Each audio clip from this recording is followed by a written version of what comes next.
Alright. Let's see if we're up and running. See if we're alive and going.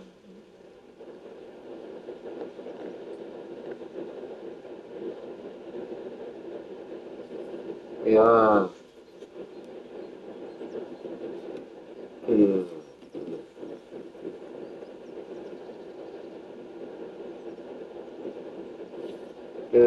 Good. Welcome, everyone. Hello. And welcome back. Or I should say, welcome to. I don't know why I always say that sometimes. And we're not. And it's the first time we're playing the game. But who knows? Anyways, welcome, everyone. Hello, and welcome to a very different sim today. We've done one of these in the past, I think at least once. But welcome. I'm going to give everyone time to join before we go through the tutorial. Today we're a rookie, so we're going to learn how to properly manage the train without dying and crashing and killing everyone. So, welcome.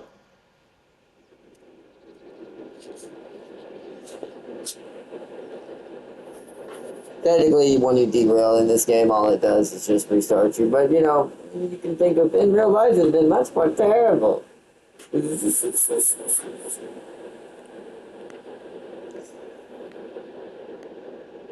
I've been playing a lot of the Xbox Game Pass games since we've done the simulator. It's actually got me set up for another theme we're going to do next week, or this coming up week, that we're going to switch to.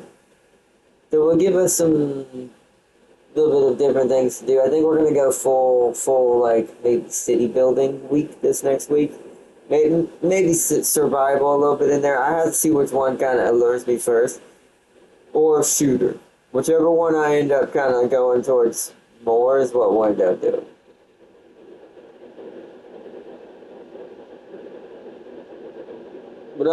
Also, if we do shooter, we're not going to do Resident Evil right now at the moment. Just because it needs its own week when we do it. And we're going to do that closer to Halloween again. Since I ended up messing up my timing on that one. We are going to finish it though.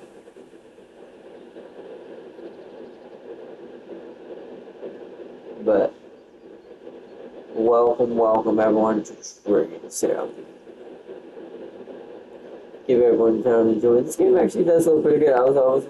Thought I was going to have to go do some settings, but it seems to be doing pretty fine. Much like ATS, this thing seems really well optimized. We don't really have to do much with it graphically. It runs on most systems, old and new.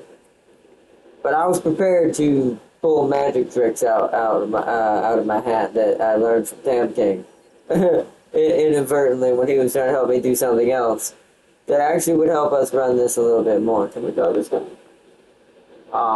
There's an invisible wall. We're not allowed to explore.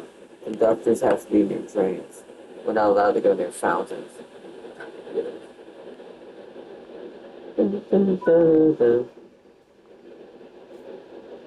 Yeah, it definitely gives off to me the same engine that American Truck Simulator uses.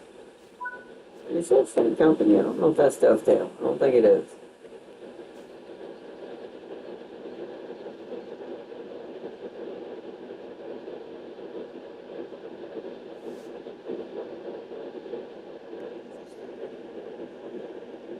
Oh, also, I've got a bit of a guest star game we're going to be doing probably this weekend. Since it doesn't really have a way of doing its own theme, I don't have enough games to do a theme around it right now. It will be a part of our theme once my PS5 comes back up. It'll just be on the PC. We'll be doing that one on PC. But I've been playing something that's kind of keeping me temporarily appeased until I can get a certain King of the Iron Fists game back on my PlayStation once things go back to semi-normal at some point. But it's going to happen this weekend since we're going to use it. We're just going to use it to kind of segue into whatever we end up doing this next week, whether it be more city building, survival. There's some good survivals I found we could do. Like I said, I do love Game Pass for the reason of it does help me get a lot of alternatives for things we can do until the mainline stream stuff can kick in. So, honestly, there's one I want to show to James that he might be interested in. I want to see if he wants to download it. Shout out to Mad Lad James for his channel. See if he wants to try it out. It's something. It reminds me of Starbound meets what is that other game called? Terraria. Terraria. The one I played a long time ago. It reminds me very much of that. Then I found out on Pass a certain game we played during the Steam Fest. A certain one of our farming slash exploration slash kind of technically terraforming game for our old retired Mech Warrior farm. That's on Pass, so we're going to be playing that. I told you I wanted to play that game pretty bad. It does interest me quite heavily, and I want to see where it goes. So we're definitely going to be checking that out as well at some point. Thank goodness for Pass, man. That's what I will say. Like I said, Pass has saved me, at least on the PC side of things, a bunch of times. There's actually some things on PlayStation actually I want to get, but as well, but yeah, when I finally have my console back up and running, which soon, chat soon. But what time is it? 6:53. We'll give everyone another another 5 minutes. Everyone about to try to get in here before we start rolling on in and start learning how to do things. I may start the tutorial. I'm going to start the tutorial here in about one or 2 minutes, though, and we're going to start proceeding inwards. By the time we get to the train, it'll be about 7 o'clock when we'll start up.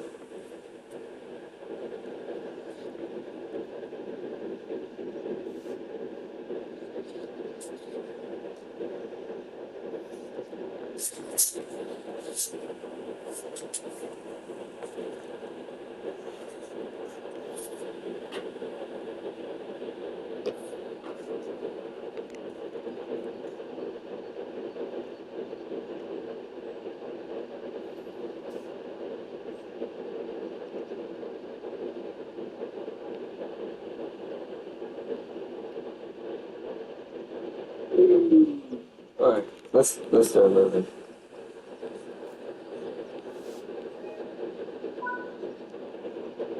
You've been awarded some action points. These are displayed in the top right corner of the screen and count towards your overall experience level for the game. Oh. Yeah. This is one of the many types of route tasks to be discovered.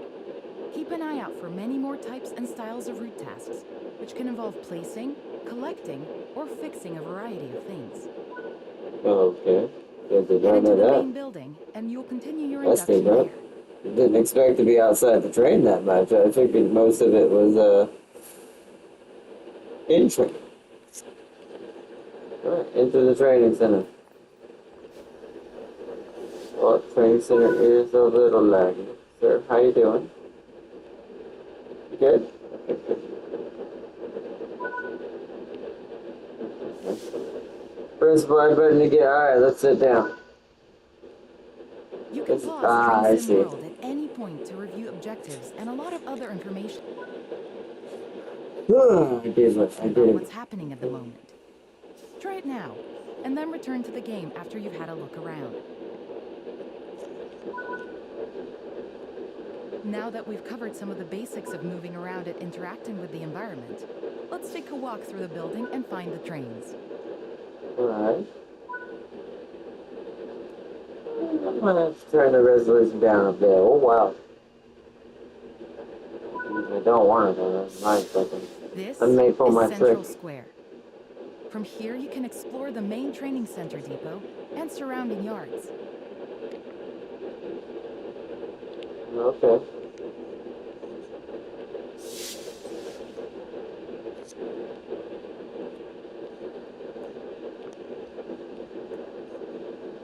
So as soon as that gets too choppy for everyone, we'll pull my little magic trick and I'll switch it to the best setup. Actually, Your maybe I should journey do it. operating trains is just getting started here in the training center. Mhm. Remember, you can always come back here from the main menu to refresh your knowledge if you're unsure about anything. Continue to learn and other training modules here in the training center, and then you'll be ready to take on more challenges in other environments. Nice. Well, okay, so you're done. We did it, chat. We made it. We didn't die. We sat in a chair successfully. Alright, continue to chapter 1.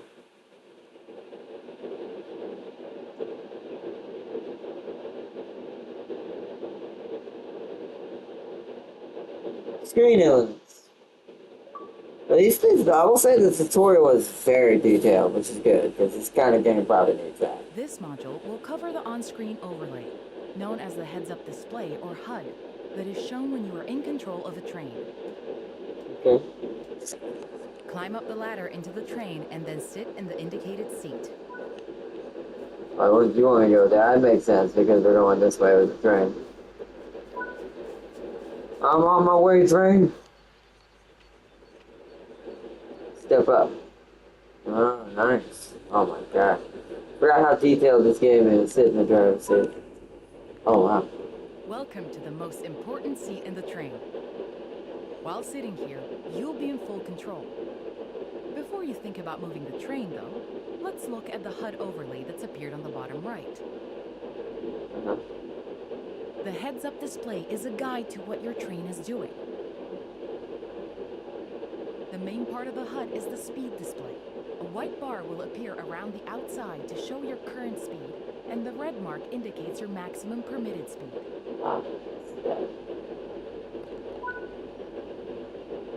This is the direction display. An arrow will indicate forward, reverse, and neutral directions. This is the power display. A number will indicate what position the power or throttle control is in. Okay. These are the brake indicators. The exact ones shown will vary by train and will often be visible in the train itself on various gauges. They tell you what's happening in the braking system. The most important one is the BC or brake cylinder. If that's reading 0, then your brakes are released. Anything else, and brakes are applied and you won't be able to move. I don't see that. That'll probably change if something changes.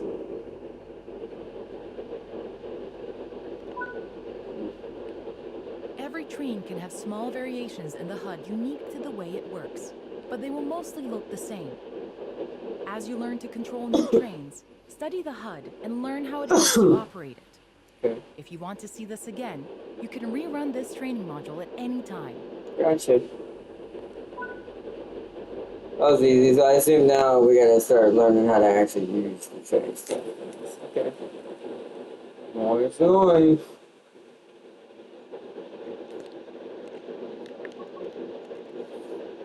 Moving a train, here we go. This is where we're gonna crash. Welcome, damn gang. We're at the most dangerous spot. Alright, here we go. In this training module, you're going to look at making the train move, and then bringing it to a stop again. Okay. While many trains have different controls and are operated in different ways, there are basically always 3 controls that are common and are required to move the train. The reverser sets the direction between forwards and backwards. Yeah. The brakes are used to slow or stop the train. The throttle controls how fast the train accelerates. In this train, the throttle and brakes are controlled by a combined power and brake handle. I see that. We want to move the train forwards, so move the reverser to that position. Press down D-pad to set reverser to forward. Pull the power brake handle toward you to release the brakes. Press the right trigger to increase throttle.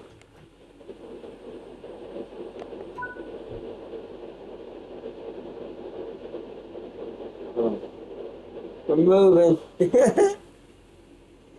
Definitely do all the tutorials. Good luck, Jerry. I'm totally not gonna die. Too bad you're trained. That's not a thing you want to hear your train operators. We're totally not gonna die. It's alright. Nothing terrible is gonna happen.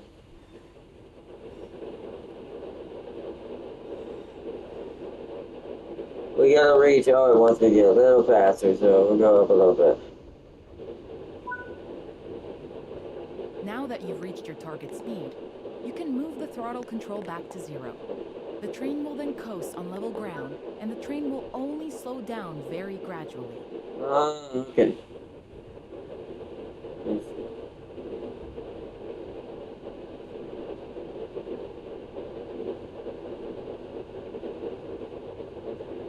I feel like this game is better with the controller than 3 was, like Train Sim 3 and the others. Driver says, turn on safety system. I'll up. Okay, it's something. Yeah, it's alright. While the specifics of operating brakes vary from train to train, the basic process of stopping is fundamentally the same. Okay. Towards 0. Bring this train to a complete stop by moving the power brake handle into the braking range. So that would be RT? No, right. The amount of braking you'll need to apply also varies depending on whether you're going uphill or downhill, and how heavy your train is.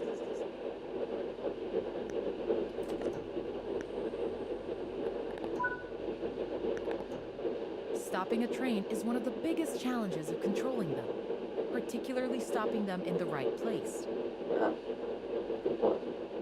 That concludes this module. Restart the module to learn the steps again, at least that or move on to the next module. Alright, nice. Alright, we got the basics down of at least how to make the train move. But the thing I think that's going to take me the longest is learning the buttons and how to start the train, how to set up certain systems, to do certain things and do this. That's where it's going to really kick in. Passenger operations. Let's see. The Train Sim World on Game Pass. Yes, it is. I know how I'm playing it.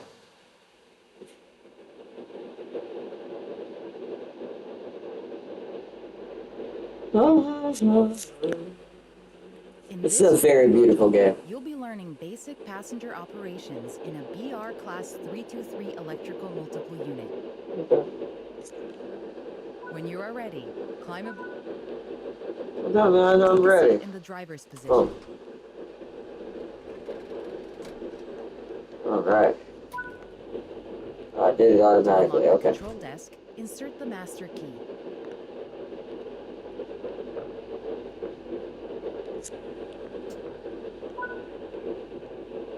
Great work. To allow passengers to board, you will need to open the doors. So it'll be left D-pad. Allow enough time for passengers to board the train.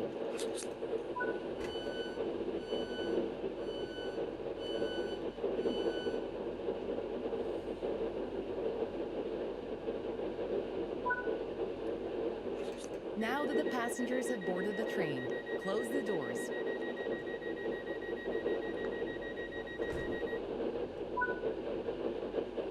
Set the reverser. Apply power to get moving.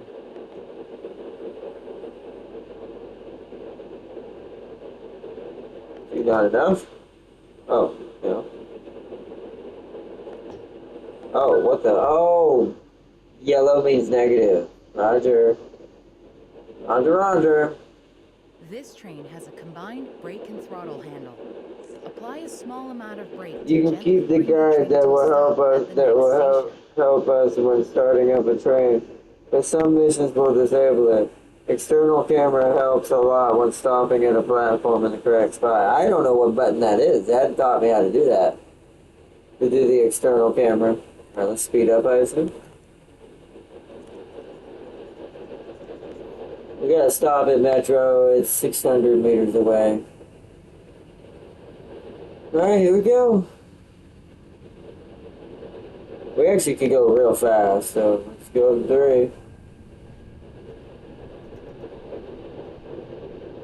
The don't know if we should go this fast, considering I'm a newbie driver, but the speed limit's up there. Hey, hey.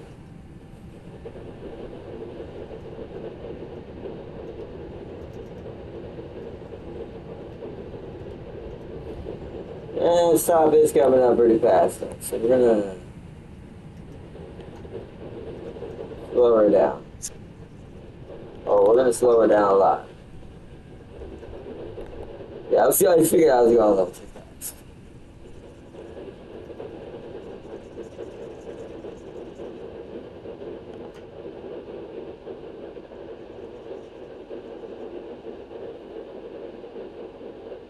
I assume this is great.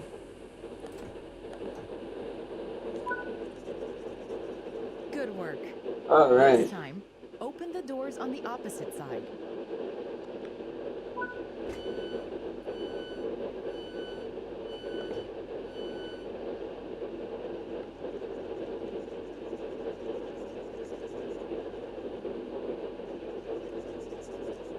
Oh, it's R3. Okay, good to know. Thank you, Tamkin. Alright, fastest reloaded. Close door. Close the doors. This is dope.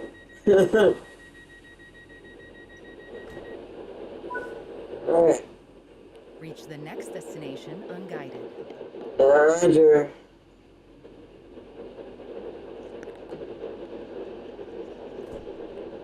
Seven. Oh no, we can go faster now. Let's get her up there.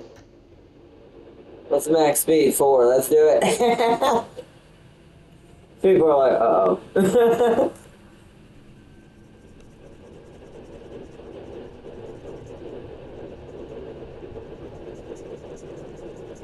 Gotta get these people there quick. Now we're embracing how I drive my taxi. But in a train. 3, 2.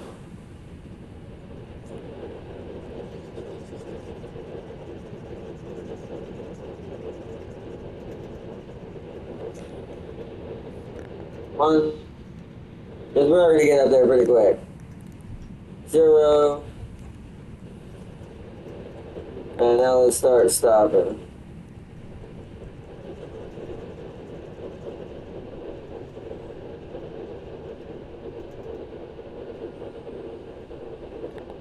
A little harder, there we go. And then 3. Hit 4. Hard stop. Heck yeah! Unlock the door. There you go.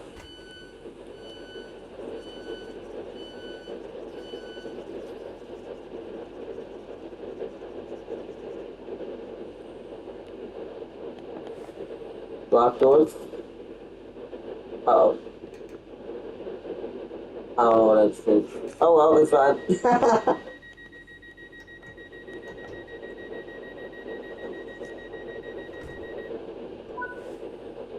Doors are locked. Great job.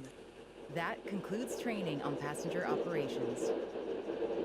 You're a train driver, Harry. You did it. You did it.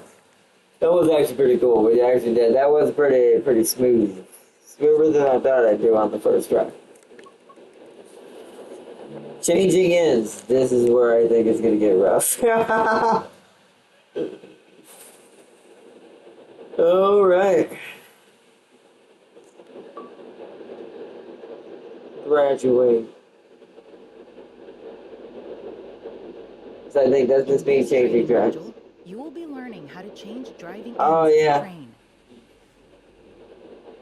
During this brief introduction, you will be taken through how to set up a cab for driving, shut down a cab, Yeah. and how to change which train cab is the lead.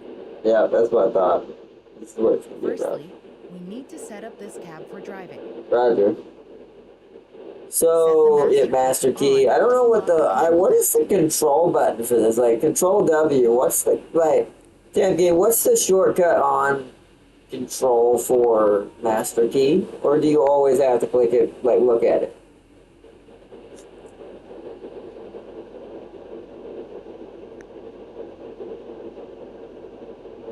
I don't mind looking at it because it does make looking around the actual menu kind of fun and more usable and reason to have it. But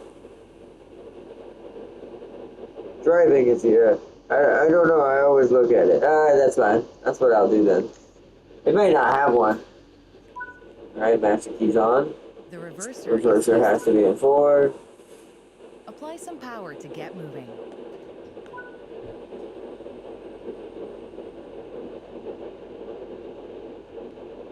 Oh, okay. I can't go as fast on this track. It don't look like. I don't want to go up to 3 too hard, so we'll go up to 3 just to get us out of the station. Yeah, look at that. A little laggy on this one. Map must be a little bigger.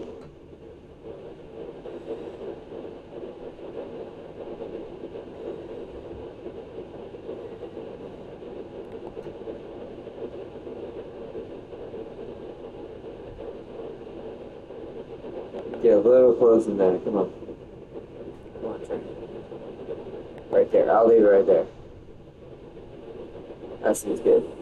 Keep a consistent pace. Don't slow it down, but yeah. So it must be around 45 kilometers an hour speed limit.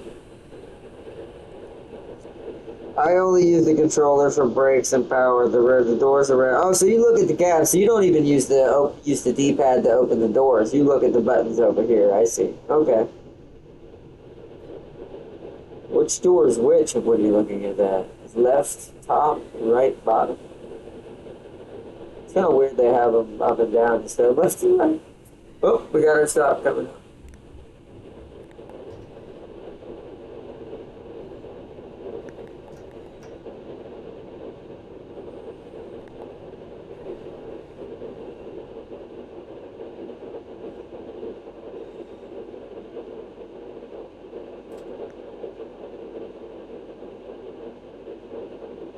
Wow, I stopped 2 meters away.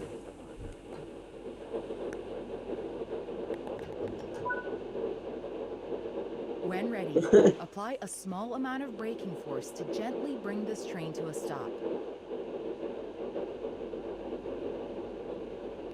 Okay, you want me, alright, it wants me to keep going. I'll watch you. Have me stop here then.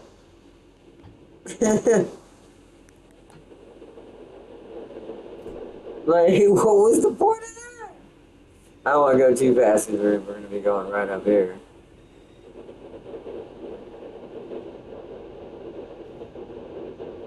Let's say 25. 28. So I can stop and quit. No, I do use, oh, you do use D-pads for the doors? Ah, okay.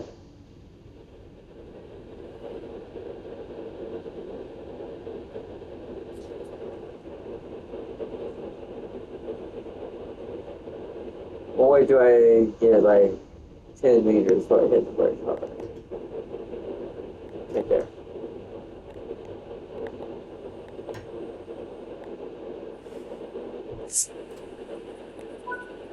Alright, perfect. Set the brake throttle handle to neutral. So D-pad up turns the reverser to off. Okay. Now we just turn the mouse. Alright. Well done. You have successfully shut down this cab. Now travel to the cab at the other end of the train. Sit in the driver's seat.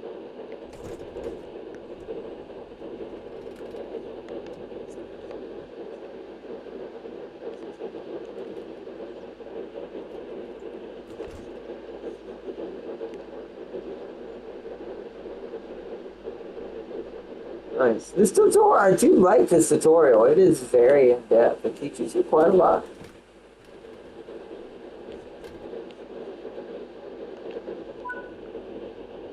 Well, that's Now how we do activate the it. new cab for driving, following the same steps as before. Roger, roger. And it's down. Alright, let's get moving.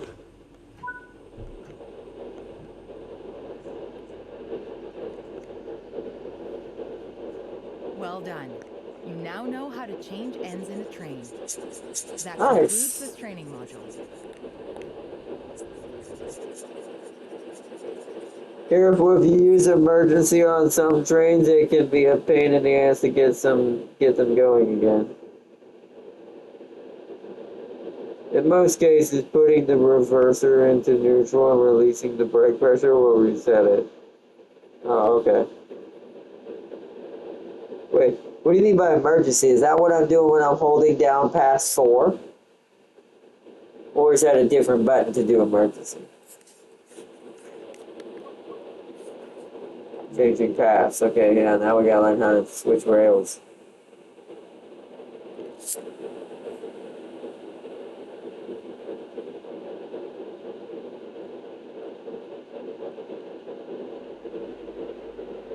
Well, yeah, I know how to do it manually. Go over the fundamentals of operating junctions to change the Not path in your train service. will take, and how to navigate using the map. Okay. Most rail lines around the world are controlled remotely by a signaling center or dispatcher. From the perspective of the train, Okay. the direction taken is I see. automatic. So I do want to be braking sooner. Gotcha. But within yards and depots, many small and frequent movements are required. This makes remote control of the track impractical. In these locations, the direction taken is manually controlled. You can set junctions by either walking up to them and interacting with them, or going to the 2D map and changing them from there. Let's change this junction by hand first. Walk over to it and change it by operating the lever. Notice how the point blades move on the track. Try moving it a few times so that you can see how it works. Let's do that.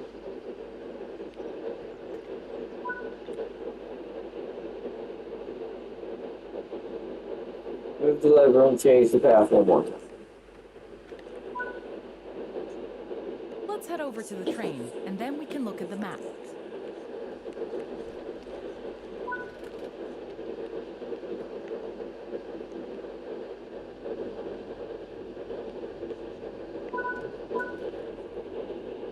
Open the map and change the indicated junctions.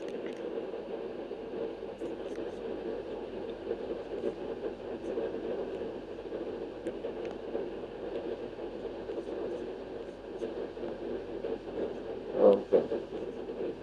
Well, it's a little sensitive. It's a little too sensitive there. I feel like the indicator needs to be a little bigger. Wow. Come on now. Land on it. That's terrible.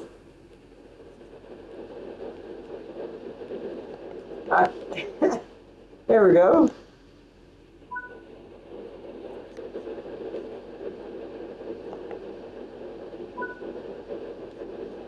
Your junctions are set correctly. Let's get the train moving and see it all working. If you can't remember how to make the train start and stop, there is a training module you can rerun to remind yourself.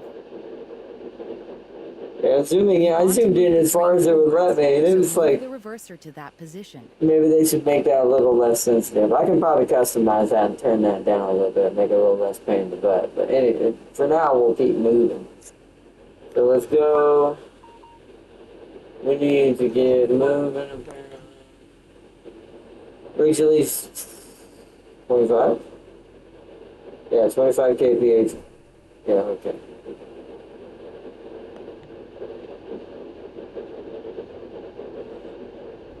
Be 15 miles an hour. Now that you've reached your target speed, you can move the throttle control back to 0. The train will then coast on level ground, and the train will only slow down very gradually. Yeah.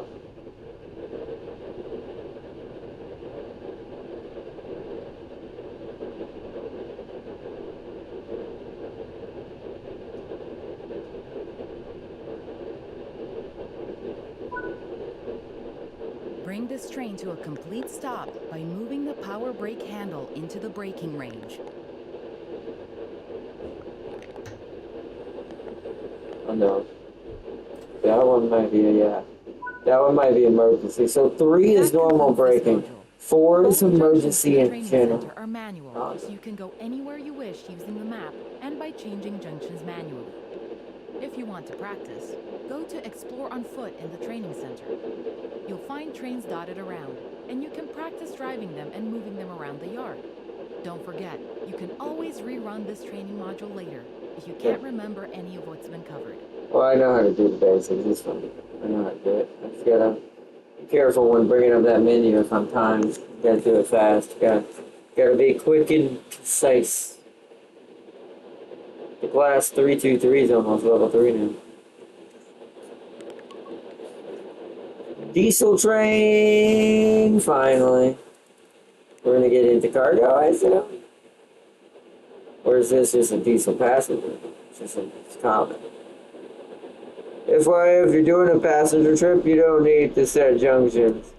If it's freight, you usually need to, You're going to learn to drive a diesel-electric locomotive and how the controls differ from a multiple unit. This is a BR Class 66 diesel-electric locomotive, typically used for freight operations in the United Kingdom. Nice. United Kingdom one. The reverser sets the direction between forwards and backwards. That I know. What are we doing? There are 3 types of brakes in this locomotive, Oh. and which one you use will depend on the situation. Wow. We'll learn more about the different brake types in future training modules. The throttle controls how fast the train accelerates. We want to move the train forwards, so move the reverser in that direction. This one's reverser is Brake different. control and release until you can see the brake pipe control needles are reading 5 bar, pointing upwards. This will release the brakes fully. Okay, so I need to read this differently. It's a different type of brake. Hold the automatic brake release until the brake pipe gauge reads at least 4.8 bar. Where is that? Is that it right there? 4.8 on the HUD.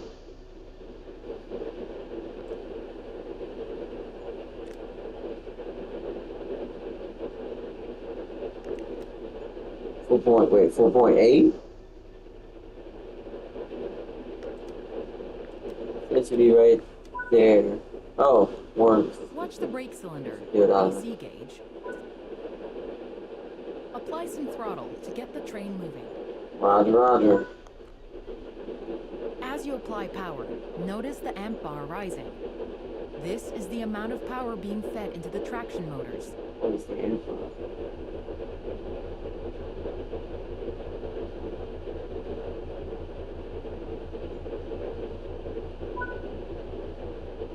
Now that you've reached your target speed, you can move the throttle control back to 0. The train will then coast on level ground, and the train will only slow down very gradually. There's that sound, yeah. Freight sounds so heavy.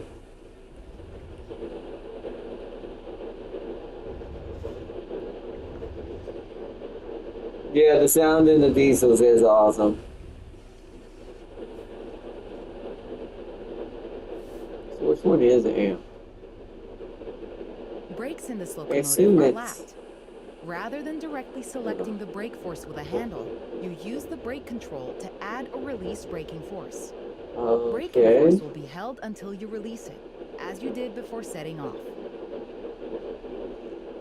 Bring this train to a complete stop by holding the brake control in the apply state until you see the brake pipe control needle in the center of your cab desk showing about 4 bar. The amount of braking you'll need to apply also varies depending on whether you're going uphill Oh, I see. and how heavy your train is. I see. I see.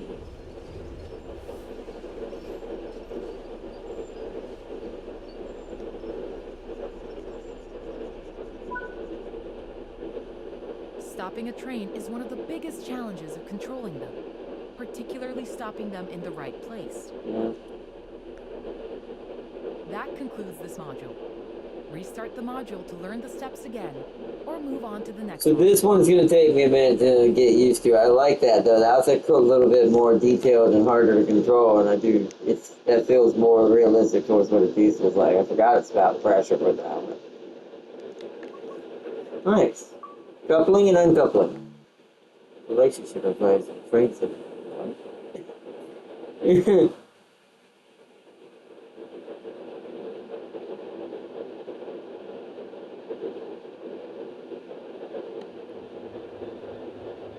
Hey, there's these moving. In this training module, you're going to learn how coupling operations are typically performed.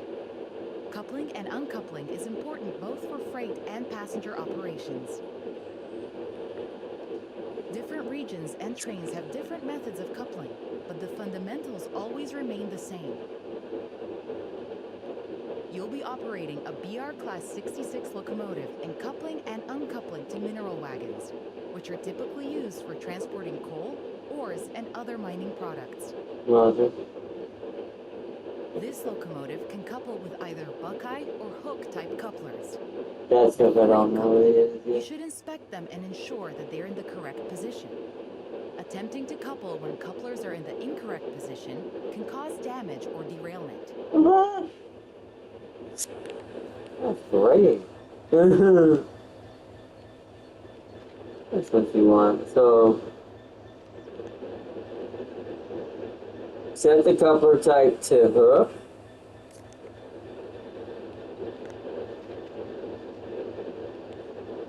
It's there. Oh, where'd it go? There we go. Ah, Now okay. let's head into the locomotive I and see. couple to the wagons.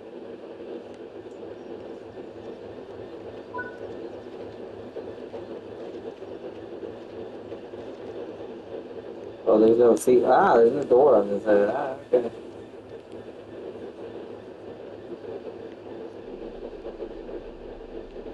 There's a door to close.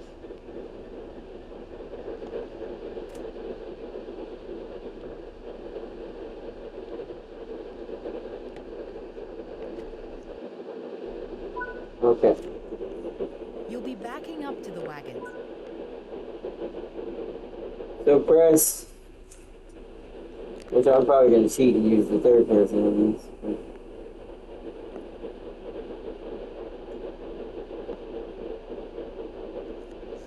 Oh, where's the wagons? Oh, they're on that track. So we need to switch tracks.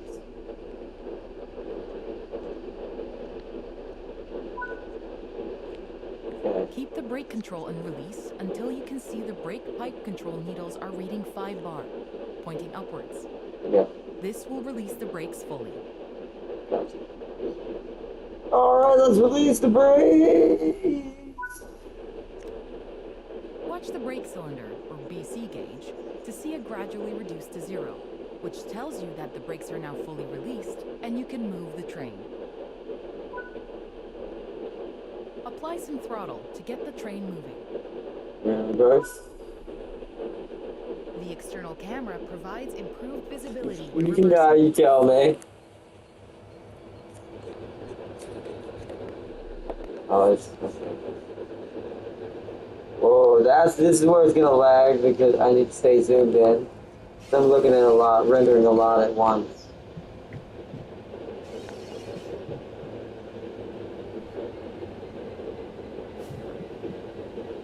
I forgot what the button is. Oh, yep. Slowly, come to a stop just in front of the wagons. Oh, that's not You need good. to be close enough to allow coupling.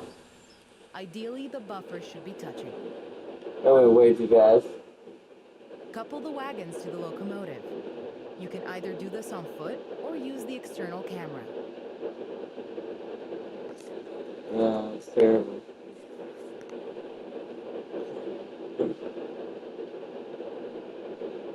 Oh, man. Alright, so I would need. Put it back to 5. I don't think we got close enough, did we? Nope.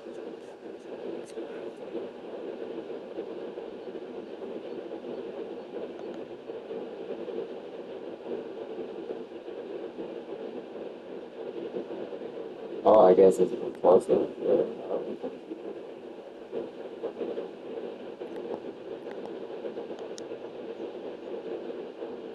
Gotta break the train. This is how baby trains are made, exactly. That was a little rough. I break the train. We're just gonna couple it. I think it's coupled, so let's turn back down to say 4 bars, D. You okay in there? Mm-hmm. I think 4 bars is the normal one. Anyways, get out of the seat and go couple this train.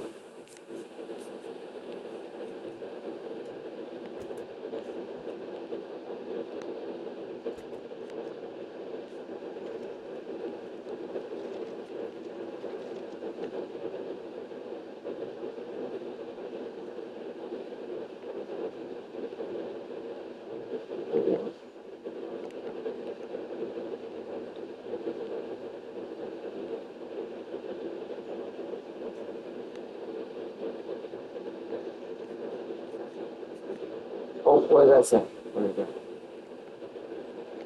You know what?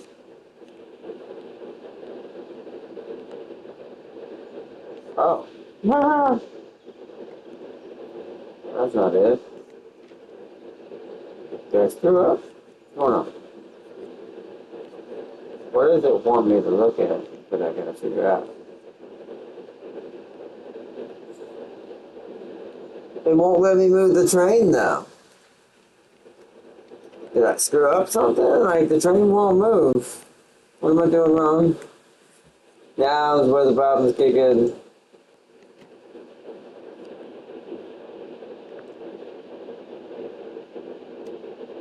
Is the train not on?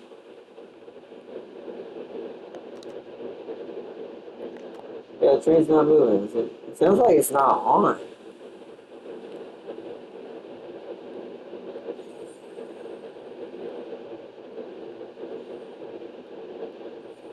Okay, where's the master key?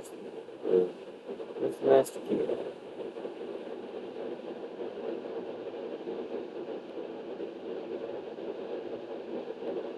Hot plate.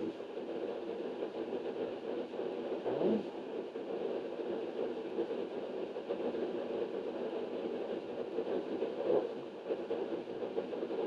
This is weird. I have it set in reverse. Turn throttle to 0. Throttle is on 0. Do I need to redo the brakes again?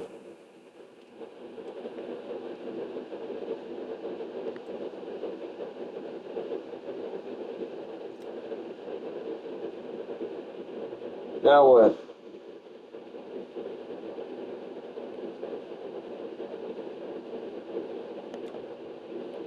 See, I feel like maybe I broke the tutorial, maybe I bumped it too hard and it bounced me back and now it's thinking I'm in the right place, but I'm not.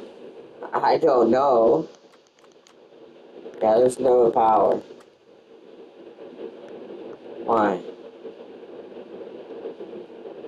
Why there be no power?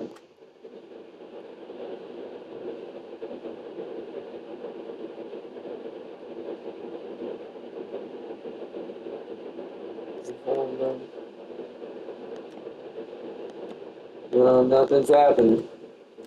And I'm holding the brakes in release. I'm confused. Do I have to need to, I don't know, maybe I need to restart this tutorial. I might have been going too fast. My brain kind of gave up on me right there when we were backing up because it confused the 2 trains. And I was like, how do I brake again? So I couldn't remember how to brake. So I might have broken the tutorial. Headlights. What I want to know is where the hell is the master key? Because it sounds like my engine is off. I don't hear nothing.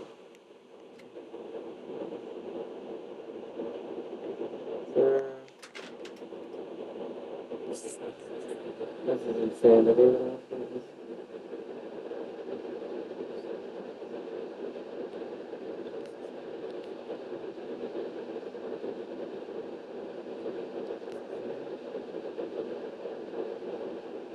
It looks like everything's on, yeah? On. I have no idea. Doesn't look like anything's cut off.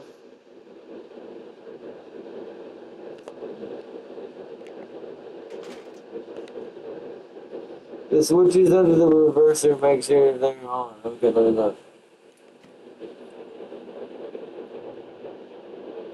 Control fuel pump is on.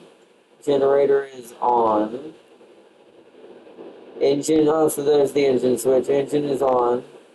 Isolation switch is on. Or on. It's on. Run. I think it's a tutorial thing. I think the tutorial's busted because I screwed up. But if I screw up, it should reset. That is kind of silly if it doesn't reset from me screwing up. If that's all the issue is, then at least I know in a real situation that was just not too close. I wasn't close enough. Hello? Well, that's how you see them. Oh. Yeah, I can see what these are. Oh.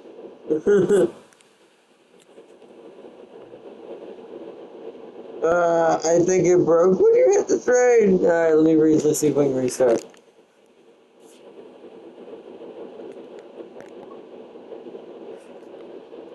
Restart.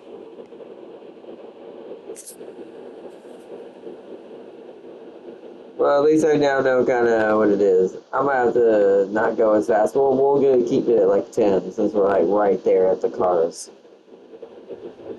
Trying to be too gung ho.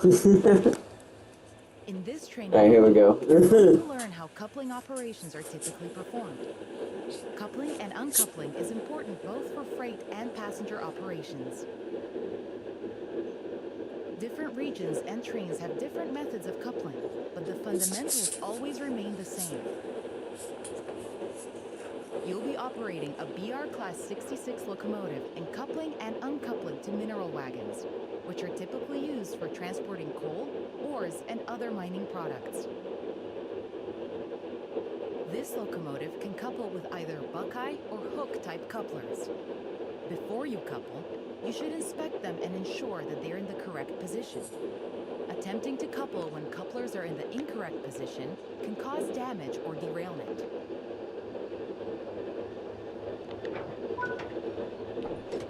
Now let's head into the locomotive and couple to the wagons. Alright. Let's try not to bust it this time, so. Try that. Be a professional train driver. Not even.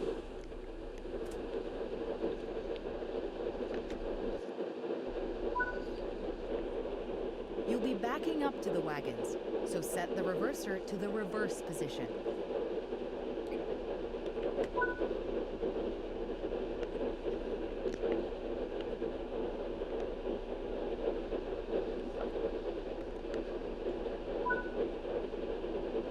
Keep the brake control in release until you can see the brake pipe control needles are reading 5 bar, pointing upwards.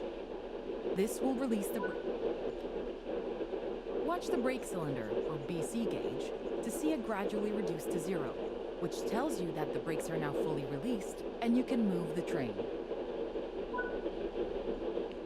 Apply some throttle. The external camera provides improved visibility when reversing. Slowly, come to a stop just in front of the wagons. You need to be close enough to allow coupling. Ideally, the buffer should be touching.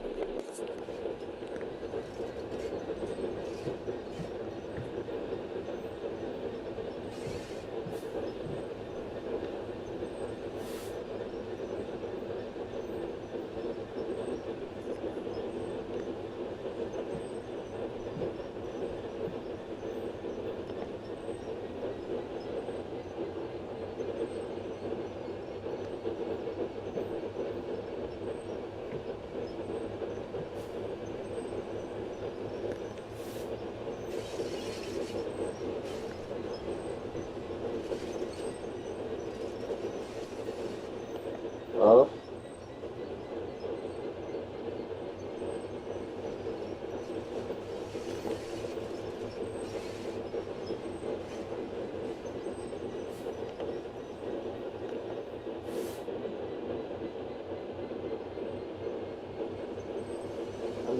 I'm trying to be too soft-handed now. Now stop.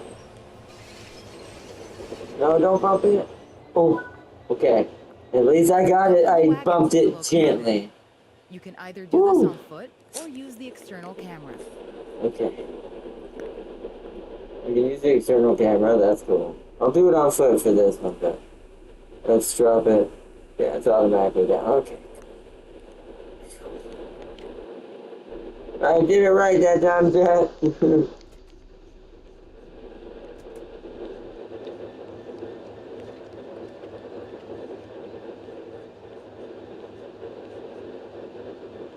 Now I gotta figure out. Oh. Couple. Good work. Now, change direction with the reverser and bring these wagons to the indicated location. Roger. Didn't shut that outside door. Hold on.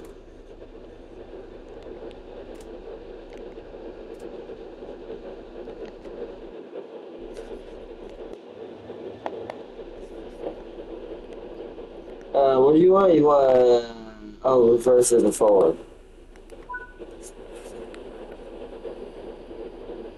Switch line head shunt. Okay, so we gotta switch lines, I'm assuming? Yep. What?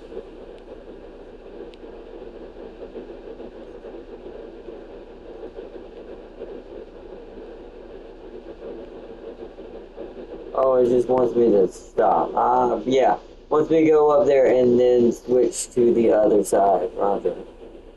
Okay. Don't we have this coupled in the wrong spot then? Interesting. Okay, well let's... Oops. Let's get rid of the brakes here.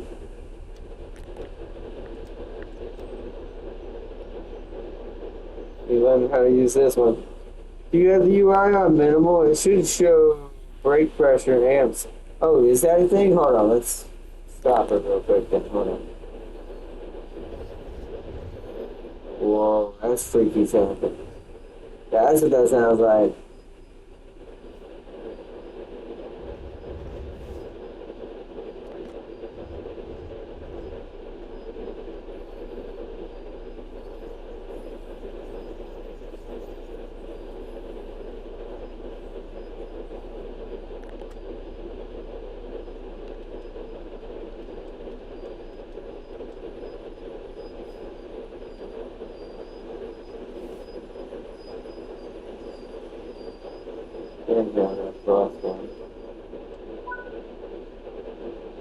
Alright.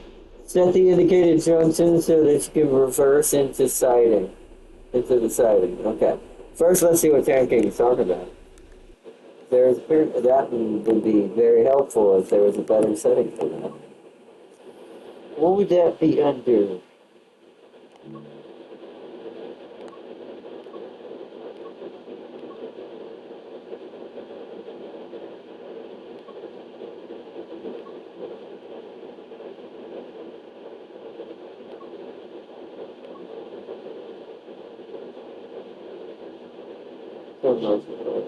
That'll help with some of my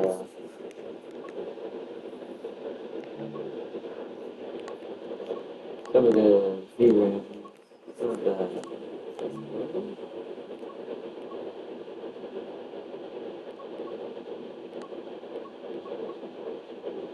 oh, there we go. Some normal.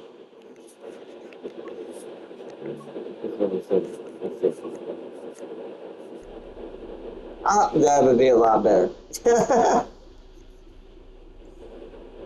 Well, yeah, that's something. Wonder where that was.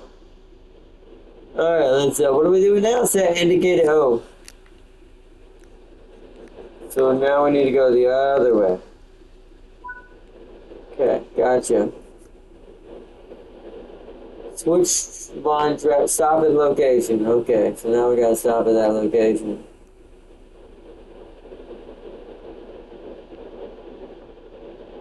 Should I go to the other car? Is there another car? There's not. But there's another side. Should I switch sides to see this? Should I be in here? I'll just do it from this menu. Alright, so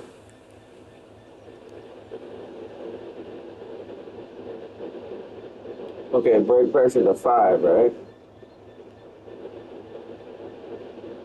So let me see what it looks like inside to see what it looks like in this menu.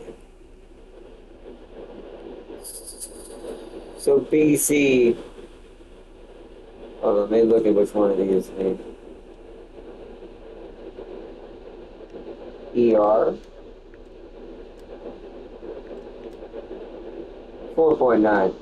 So as long as that BP says 4.9, that's where it is. That's its stop mode. So full stop is 3.3. And that slowly brings the brake control up.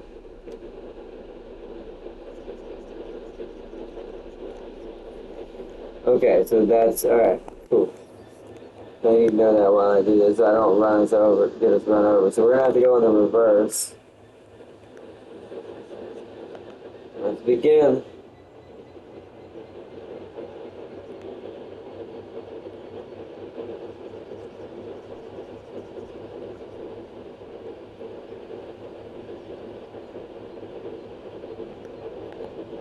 Let's stay at 0. We're not going that far, so I'm kind of just gonna let drift to keep it around 15, 16. I'm losing a lot of aim, so I'm should have won again. Keep it going in the corner. And drop it.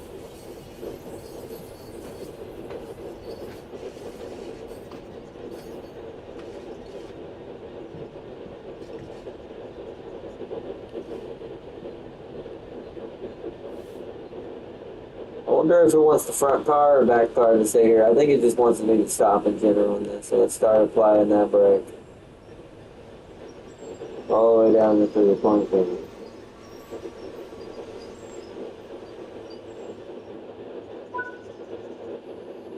Now uncouple the wagons, either on foot or using the external Alright, I'll camera. use the external camera this time just to find it.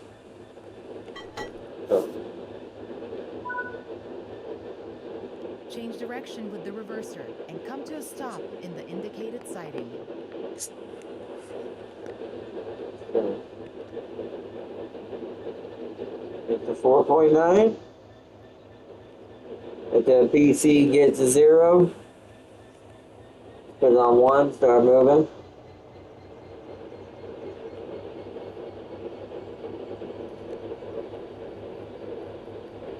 I love this view just because we get to admire the train itself, which is nice. Even if being on the inside's fun too. So if I really wanted to be super immersive with it, well, I need to slow down. I'm going way too fast. Start applying that brake now.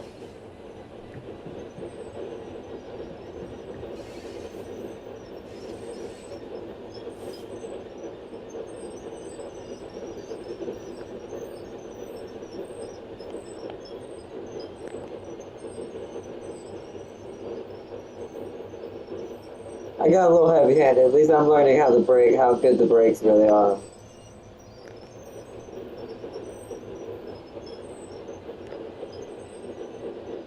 We need to let it coast a little bit better. I'm being a little too heavy-handed with it.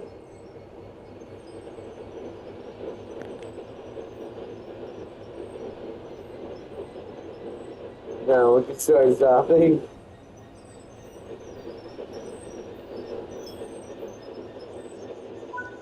That concludes this module.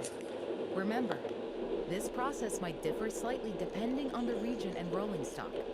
If you're ever unsure, check the training modules. Nice. I figured it out. Cool. If I wanted to be real OP and stay in first person, what I'm probably supposed to do is switch between sides and go get in the other car so I can see which way is going. I think if I'm in the back, it's forward though, but I'll have to learn that the hard way on my own. Steam! Ooh! Ooh, I'm glad we're doing this before we go. Ooh, Steam's in. It's gotta be different. This is about temperature control. This is gonna be hard as hell. In this training module, you'll be learning the basics of operating a steam locomotive. Okay. You'll be driving the Scania Class 8F steam locomotive. When you're ready, climb onto the footplate. Roger. Sit Yeah. in the driver's position. Alright. Yeah, we're gonna. This one's definitely gonna put me to the test. Let's go. Oh, door. That's the door.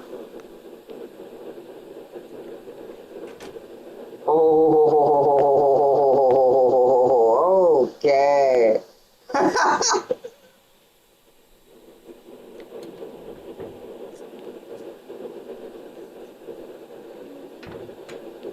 It's taking a little real quick. Okay. Okay. Exhaust injector valve, water valve shut. Okay.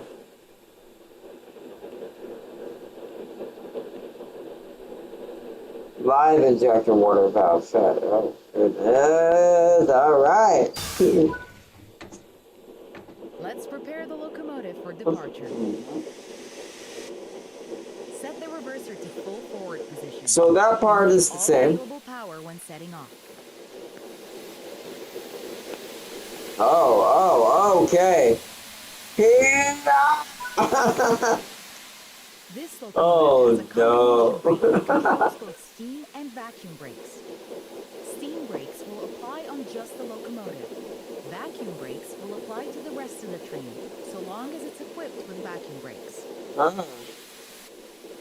The brakes are released when a vacuum is created.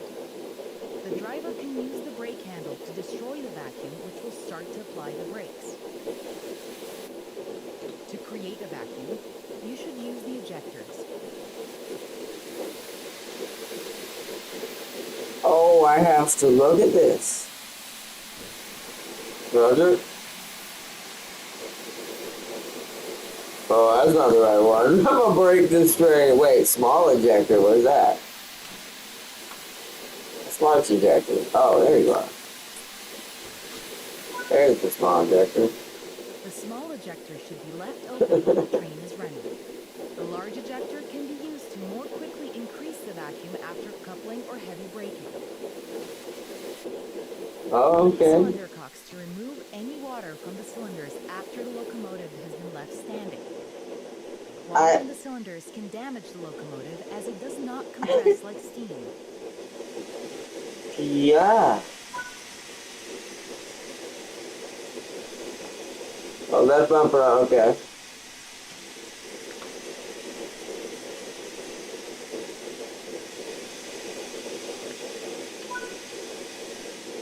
The regulator acts like the throttle for steam locomotives. It controls how much steam is delivered into the cylinders. Applying too much power too early can cause wheel slip, so increase it slowly.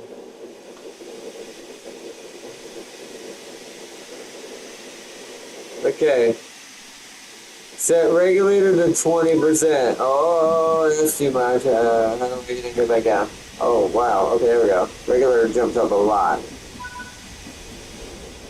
We're starting to pick up speed. Move the reverser toward mid-gear. This reduces the amount of steam let into the cylinders and saves energy. Right here. Come to a stop in the indicated location. Set regulator to close.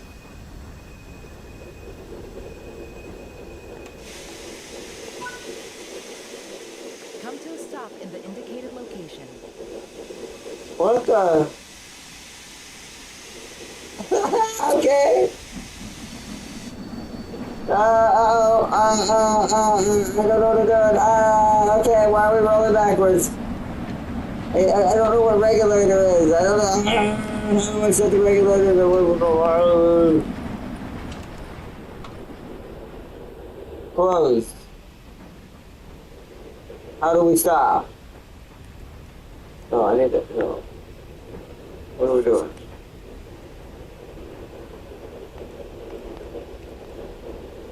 I think I have to do this, right?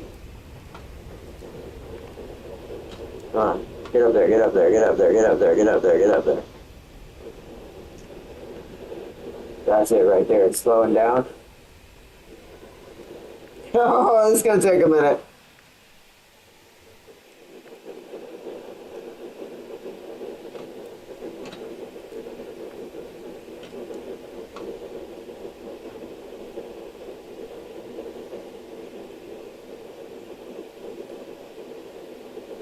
Okay.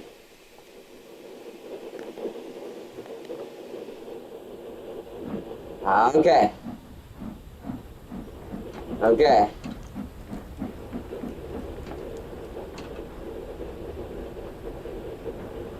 I think I'm getting it.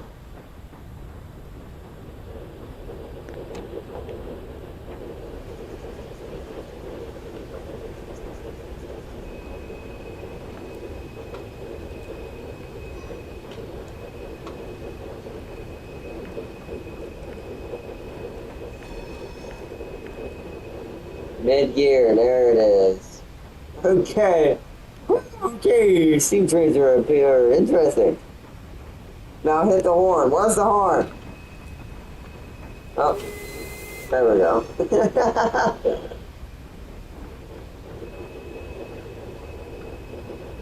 Oh, look. Do we have enough energy? We're still rolling, so actually we're picking up.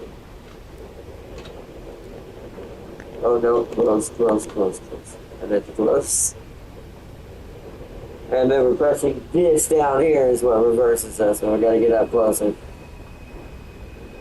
I get a little too fast. I'm gonna start applying some 5% backwards here.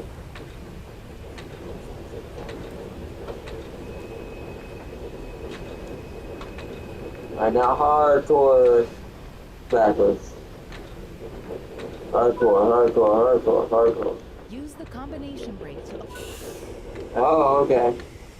Full application. No. How do I turn the brake back off? Oh, okay. Oh. So now we need to switch line tracks. We need to go up there and switch. Roger, okay. So we need to set back? No. I gotta get my buttons right in my head. Set back to forward 20%. Set regulator to 20%. And release brakes. Right? Yeah.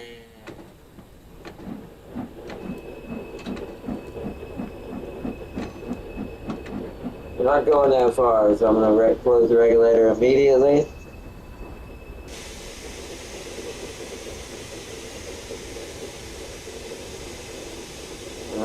Open it up a little bit. We're losing the speed. Let's set forward back to mid-gear.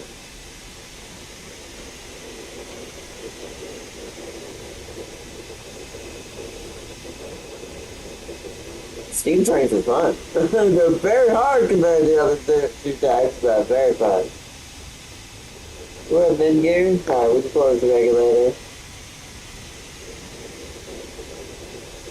That means I can just use the brake to stop. We don't need to set it in reverse. That's just to make it faster. So I'll go 5% into backwards, and let's start applying that brake. Full application. Alright, we're here. That concludes all the basics of operating a steam locomotive, but there's still more to learn. If you want to dive into the specifics of how to operate a particular train, look for its training module in the training center. By the way, the reverser isn't used to brake.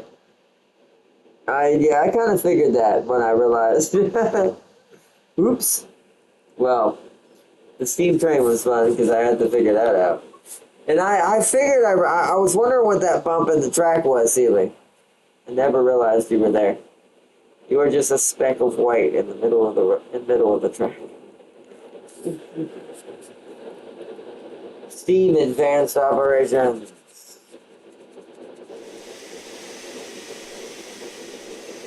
this training module, you will be learning advanced operations of a steam train, as well as basic passenger operations in a Scania 8F steam locomotive. Wait, I'm doing passengers? Oh, hi, sir. When you are ready, set up the locomotive for driving. Okay. The So we want to go reverse forward? determines the direction of travel and how much steam is consumed as the locomotive We moves. want forward 75, damn, bro. I'll get us going real fast. Okay.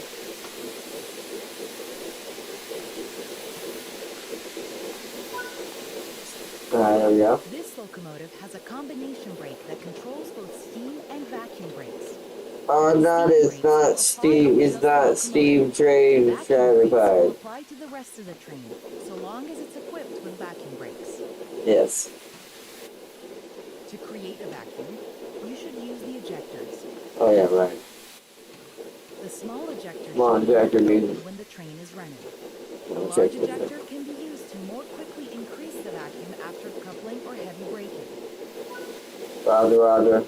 Open the cylinder cocks to remove any water from the cylinders after the locomotive has been left standing.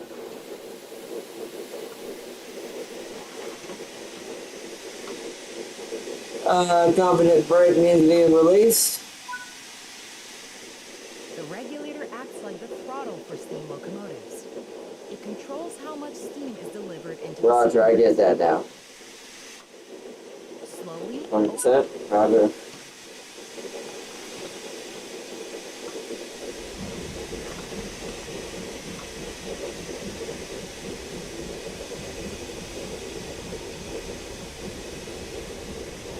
Won't be.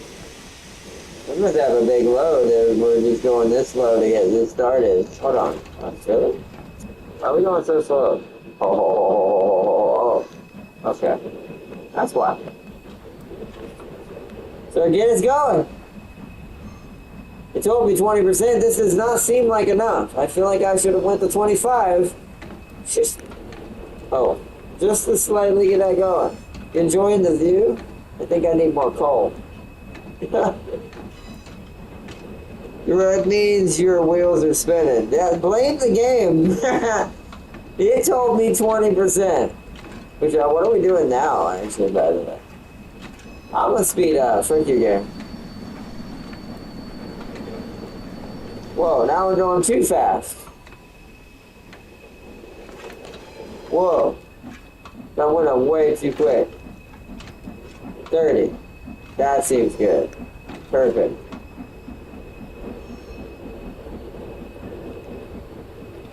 I don't know where we're going. Where are we going? There's no stop. Distance is 1 point. Oh, what's it want me We're now? starting to pick up speed. Move the reverser toward Okay. mid-gear. This reduces the amount of steam let into the 25%. cylinders and saves energy. That's what that is. Prepare to stop at the next station, ready to perform passenger operations. Roger, Close the roger. regulator and gently apply the combination brake to bring the train to a stop at our destination. Roger, use combination brake to slow the train and die. Yeah, where's the destination?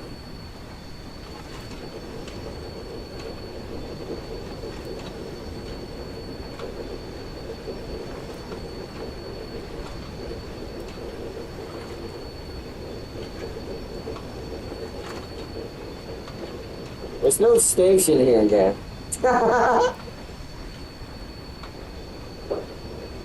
You know what? For that game, you're getting a whistle.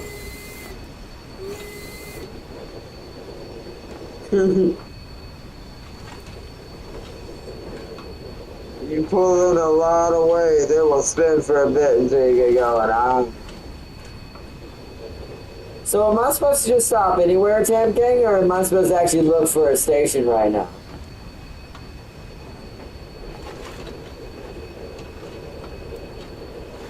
Alright, you know what? Let's come to a stop since it wants me to stop. Oh, yeah, see, this is why. Why would you have me just do that just to slow? I know how to slow a train down. At least now I do. Now I might have to open up the injector because of that. Freaking crazy game.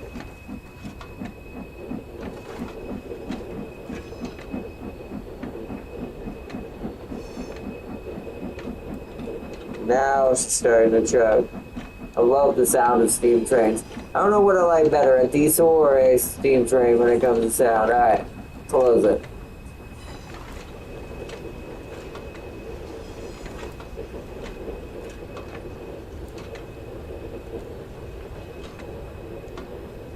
Please don't mention orcas, Farseer. Unpleasant creatures, really? Yeah, no. He's just shy. He's just shy, Farseer. Mention orcas, it's fine. Mentioning orcas is a normal thing. I don't know why you wouldn't mention the orcas.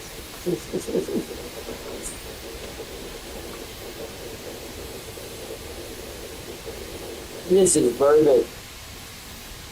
Wait till we get a little closer, because if I fly too much, we're going to stop. We're already actually losing speed. We might actually slow down and just stop on it naturally almost. Because this is a long passenger train, so I have to get us all the way into the pad. Alright. 7%. 32%. Full apply. There we go. Great work. To allow passengers to board, you will need to open the doors. Keep the doors open to allow enough time for passengers to board the train. So I assume that's the same button, yeah.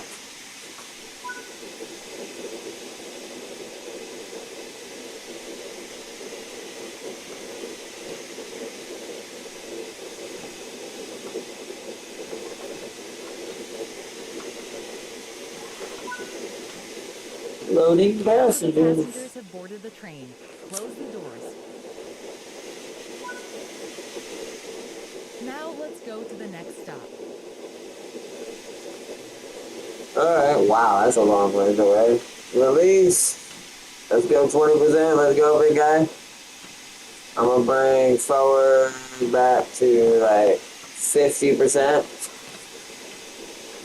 Get that steam rolling. And yeah, it seems like 75 is the magical number to get going.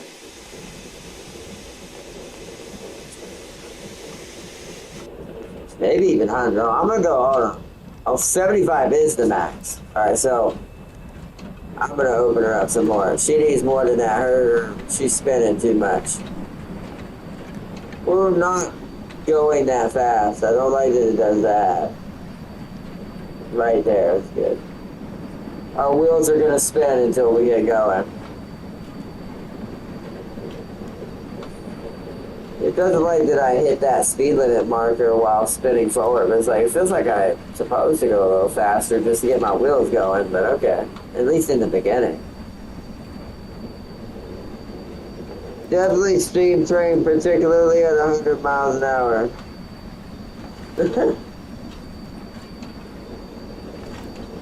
Alright, now we're starting to not spin. Starting a little bit. I feel like the regulator is lying to me. I feel like we're not giving it enough.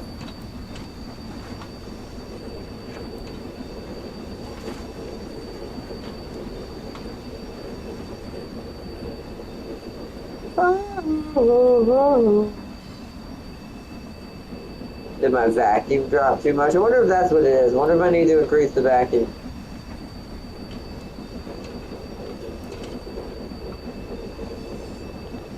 I'm gonna open it up some more.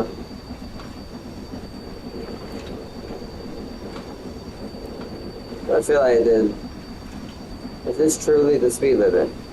Reverser at 50 should help with spin. At 50? Okay.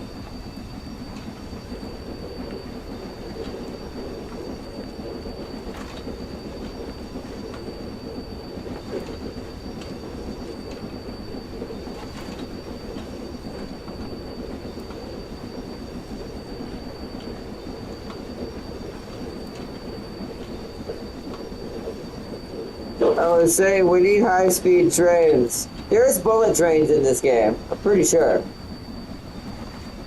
I don't know if I have one, but I'm pretty sure there's bullet trains. Because I just have the Game Pass free version. It comes with a couple of passenger trains, but I don't know if any of them are bullet trains.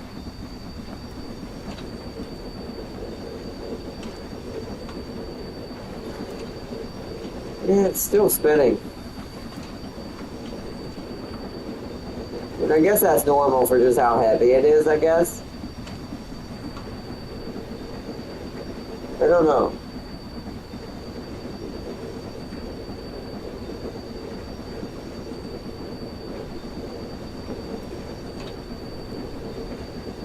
Oh wow, 125 plus. That's quite hefty.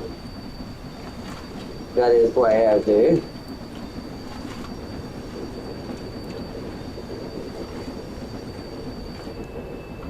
Well, why don't we just lose speed? Sir, you doing your job?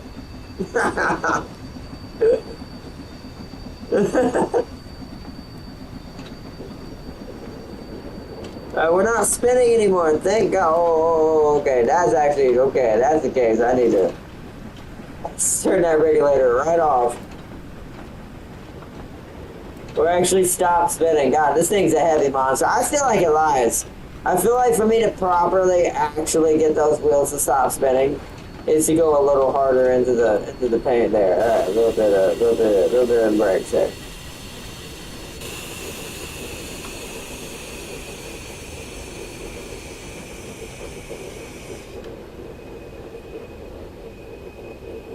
Oh, I hit the brakes too hard. I hit the brakes too hard. Feed us a little bit there, bud. Good work. This time, open the doors on the opposite side. So get us moving. We're not stopping right here. We'll do a better stop. You know what it is? The regulator lies.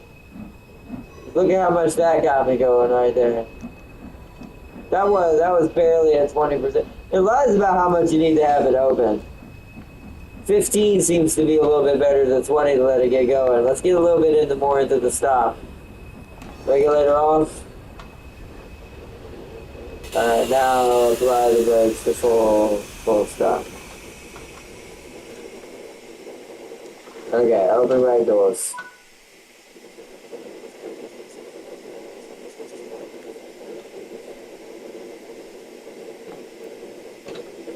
The trains my country will say, the country says we build, but we all know where that money is. Close the doors. Oh, that's a much higher speed limit. That concludes training on passenger okay. operations. Well, we're done with this training. one. Nice.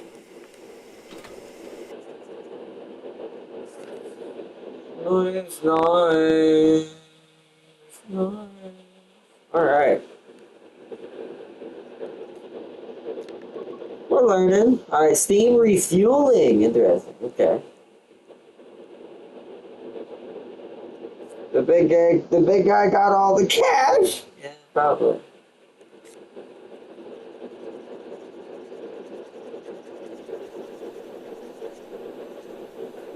All right. In this training module, you will learn how to refill this standard I like that color. locomotive with water and coal before coupling up to a set of freight wagons. Okay. This is gonna be a big one. In this steam locomotive, the water and coal needed for operation are stored behind the cab in what's known as a tender. Yeah. That much I know. Firstly, you'll need to prepare the locomotive to receive water. Walk over to the water crane, where you will need to move the water hose over the rear of the locomotive's tender. Oh.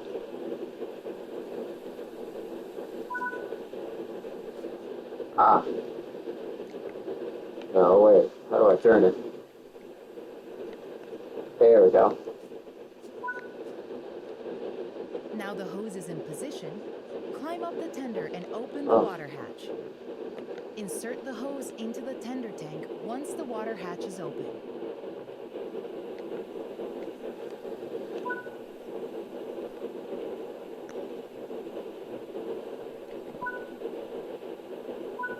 That's cool. Great! The hose is in, and the tender tank is ready to be filled. Turn on the water and start filling the tender tank. I love details like this in games like this. I really do.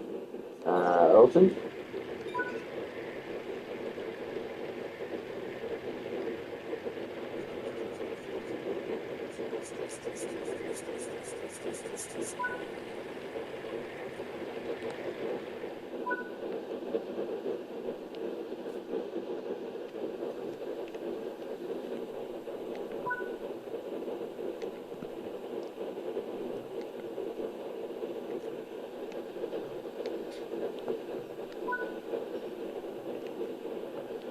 opens the water pipe and changes position out of arm. Okay, now you need to fill the tender with coal. Move the train so that the tender is underneath the coal tower. Roger.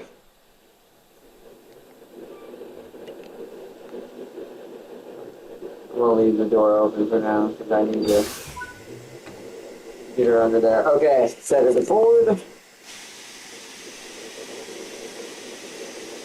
We need 70 and 175%. Once again, I think that's way too high. But whatever.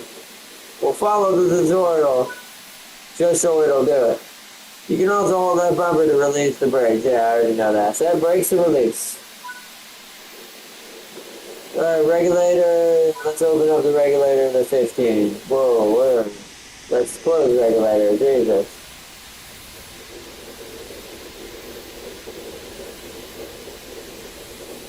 Technically, it'd have to be above that, wouldn't it?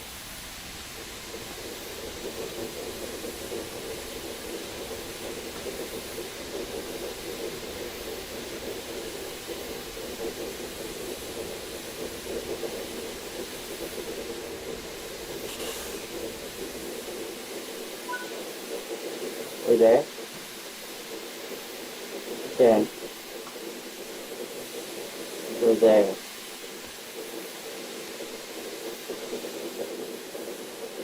Nope. No, I'm not. Why? This is why I do it myself half the time. Okay, I'm gonna go in reverse then. Here we go. So we need reverse. I'm not gonna do 75. I'm gonna do 40, 45. Let's go a little slower. Release the brake.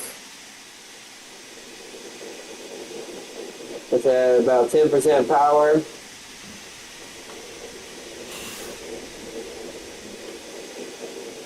I'm gonna get a go external for this. Yeah, see, it's hard to judge that. Okay, so a little bit more.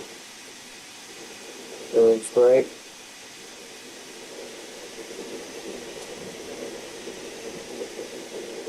Oh wow, the brakes are really powerful. Okay.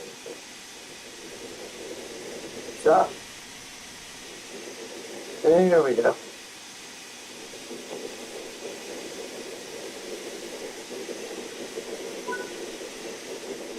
Great work.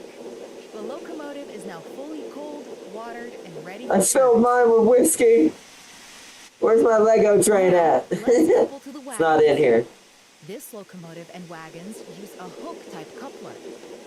Once you're close enough, you'll need to manually connect them to the locomotive. Okay, hold on. Just make sure it's in hook mode. To stop at the buffers of the wagons. At least I know that. Are you in hook mode? You only got one. Okay.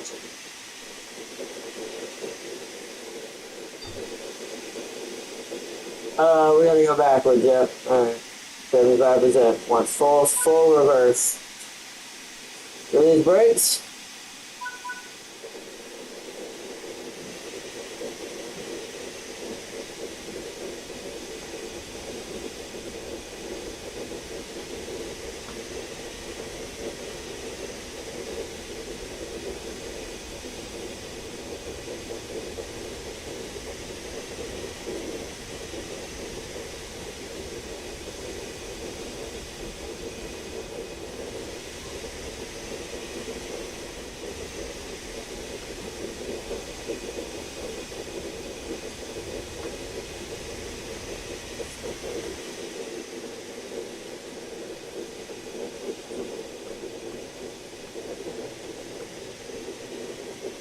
Security in the train. Yep, I already need to close the regulator because I see where we're gonna stop. Oh, the tracks are already right. It didn't tell me to do any tracks changes, and I didn't, unless it was expecting me to do that. We're about to find out.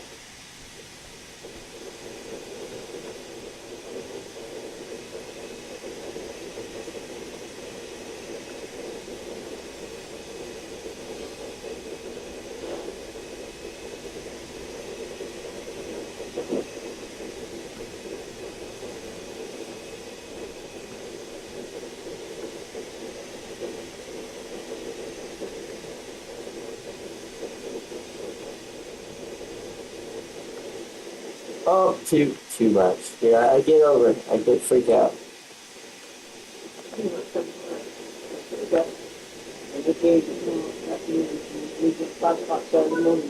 What is it on stream? What was it? Couple either on foot or using the external Okay, camera. that's fine. I was just seeing what I was saying. I'm running trains right now. That Call me if you need me. training module. Well, next week, that's all we had to do. I thought we were going to have to take it somewhere. Okay. I'm starting to get used to it now.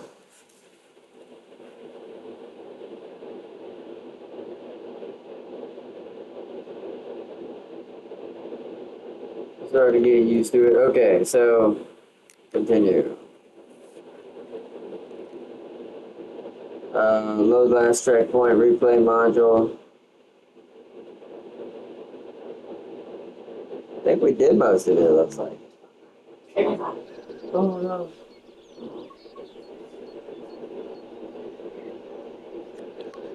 But yeah, these are the trains we have. Most of them are transport trains. I think this is a freight. Looks like it. The bump. That one is too. We have the 66. Not sure about that one. That's Metrolink, it says. Okay. That's cool. That one's double. That one's 2 floors.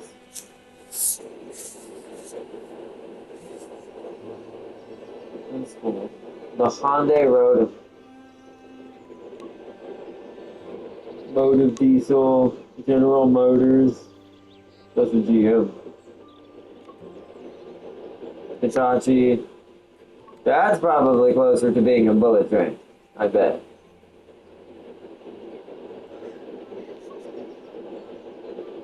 This is Bombardier, okay.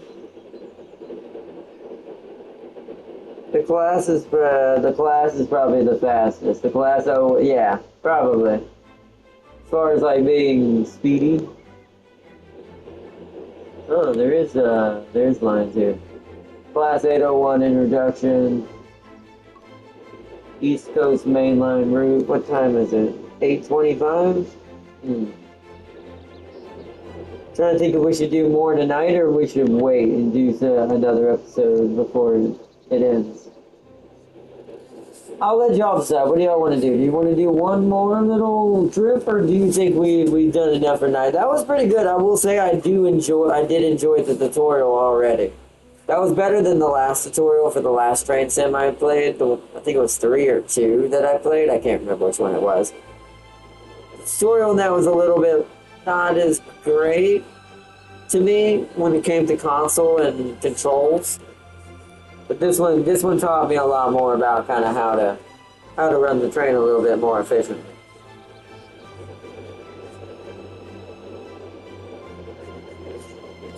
Because I will say we probably won't do freight tonight. If we do another one, it'll be probably the 801. We'll do a fast train, a train that's pretty speedy.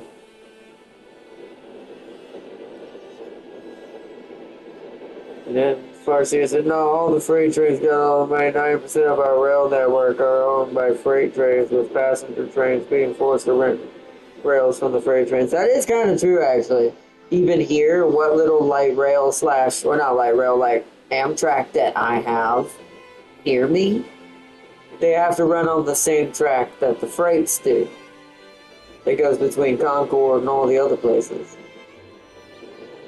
It goes all the way to Georgia too. It's I forget which line it is, but it's actually, if I ever decided like to go on my own and didn't take my van, it'd be a lot harder to do this, and I'd have to have a lot more prep beforehand if I was doing this. But if I wanted to travel down for like on my own for like a day, the fastest way would be by train, where I'm at. So never ridden on a train before. It'd be kind of cool, but just for the experience. Or at least I've never ridden on a train like that. Let me rephrase. Because I have ridden on like light rails and smaller trains that are city-based. You want to do another one? I just found out America has its own high-speed train, but we don't have the rails for it because of, yeah. Well, I mean, they just do it. They just put them on the freight rails. Like I said, any high-speed train that exists in most of America, they use the same track. It's a little inconvenient because I think sometimes they have to stop, or the freight has to stop. I don't know how the rules work on that. Maybe the schedules run between the freights, and they know how to kind of work that around so there's no freights on the track at the time. Not sure. Since I've never ridden the Amtrak that's near me, I don't know. Because I know it goes through multiple states, the one that's near me. So. Alright, let's do the Class 801 introduction.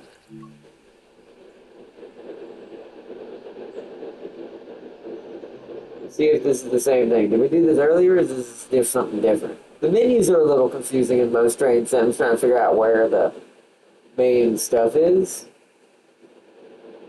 But this looks different. Class 801, yeah. Oh, wow. Yeah, that's definitely not the same one.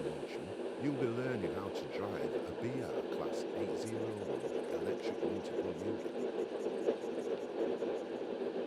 During this brief introduction, you will be taken through the critical driving controls and performing passenger operations. It's a long When you are ready, climb aboard.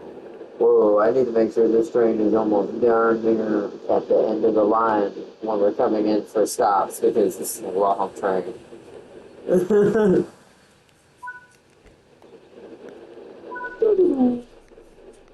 Got stuck on the door.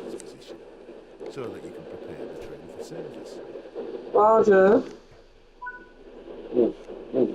For this introduction, Good you will choice. complete a full loop of the circuit and performing passenger operations when you reach the next stop. Roger.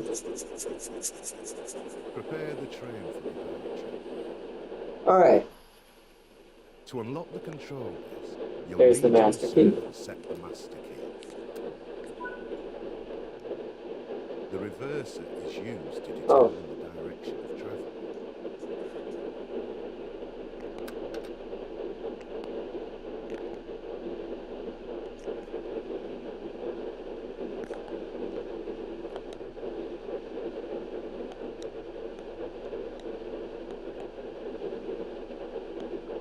Huh.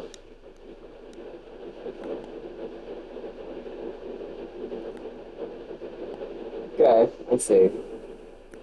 So that one, what's the button for? That's strange because now that means, yeah, each train is a bit different. For some reason, that takes off the master key. Oopsies, right doors. I'm breaking everything. Anyways, let's put the master key back in there. We'll just do it naturally then. Oh, that's because this one. It's only going to go one way or the other, right? So it makes sense. So set it to neutral. Now what? Set the headlights, as this will let others Oh. around you know that this train is operational. So set headlights to dimmed. Whoa. That's cool. It changes. Yeah. To begin loading passengers, you'll need to open the passenger doors. Okay. Well, I did that accidentally, to be fair. Which side? Left? Alright.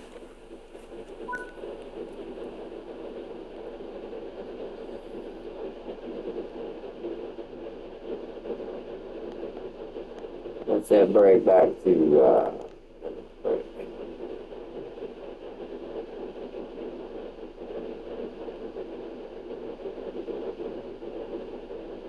Turn throttle off.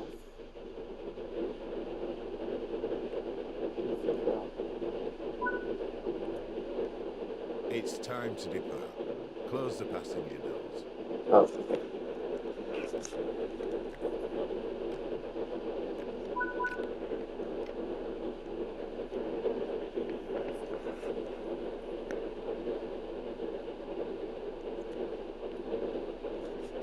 So up D-pad to set reverser to forward. Okay, now it's doing it. This train features a combined power and brake arm. So to get the train moving, move the handle into the power range.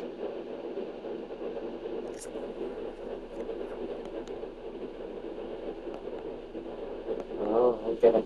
How much to 4? Oh. So we're gonna get up to 49 already.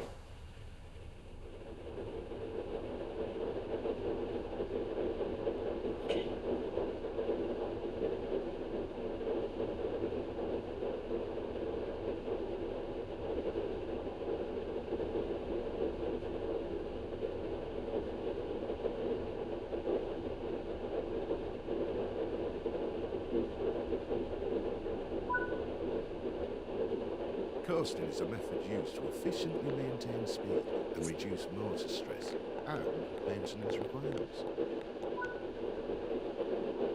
Keeping to speed limits is important.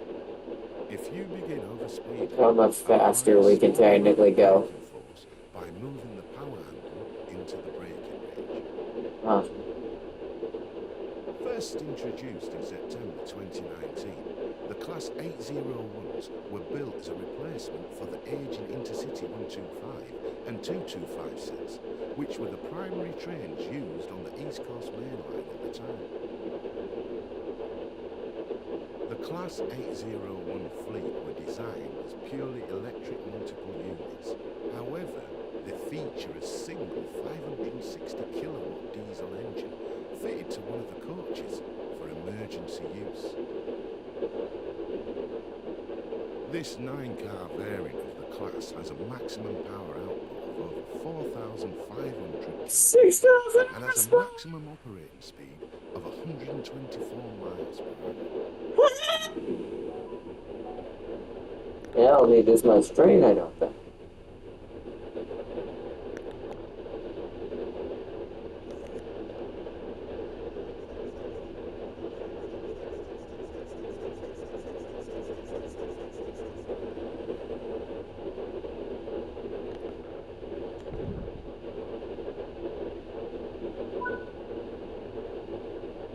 Station's 1, okay, so let's go back to some power.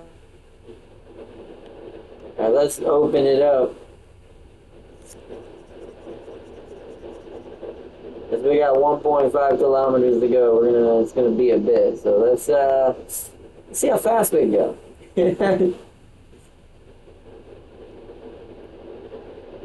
I agree with Tam King. Open it up. Now that we're getting across that little stop, let's go. Let's turn into a flash of white going past somebody.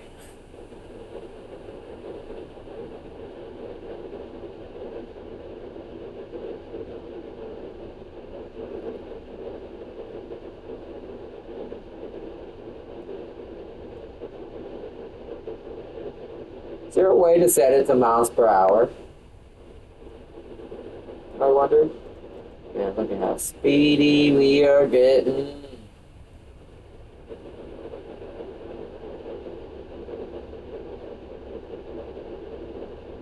Technically, I like kilometers is good too, but I like seeing miles per hour because it's more hilarious. They're smaller numbers because of the way it's measured, but it's quite hilarious. Oh, we should slow down. You're now Oh, approaching hi. the station, so prepare to slow down the train.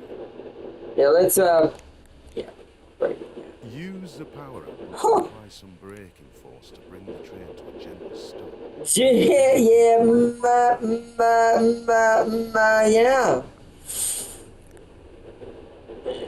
You're gonna use gonna slam on that right there. There we go. We're gonna have to go to emergency stop because I am flying.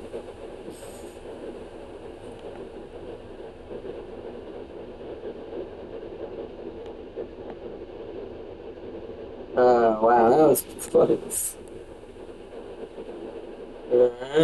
We made it. That was pretty good for how speedy I did that. Now that the train has stopped, you can open the passenger doors. Okay. So what outside? Open door. Let me do that in the settings real quick. Could be that, I assume.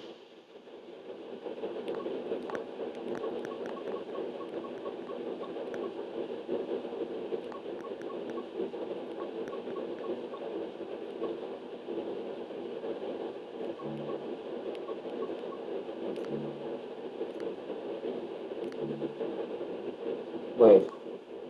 I gotta see which one it is. That's mass units, automatic.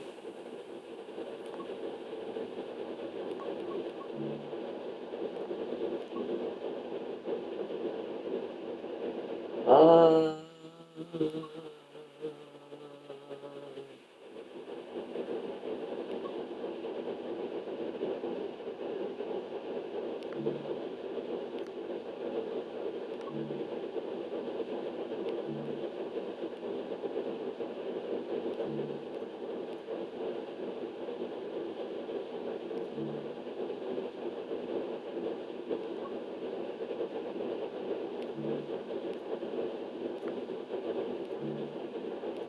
6 feet.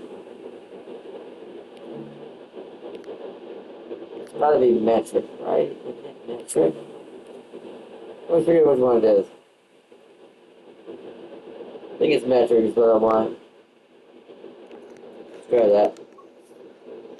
Yes. No, that's still kilometers, but it's I changed something, but not the right thing.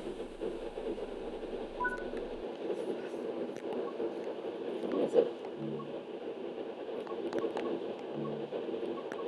Maybe it's imperial, not metric?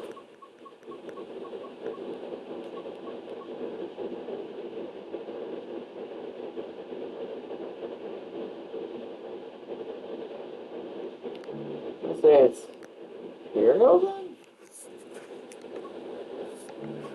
It's confusing. There it is. Oh, really? Good work. I never knew that. That concludes. I had that backwards. of operating this train. Word, can you? Oh, that makes sense.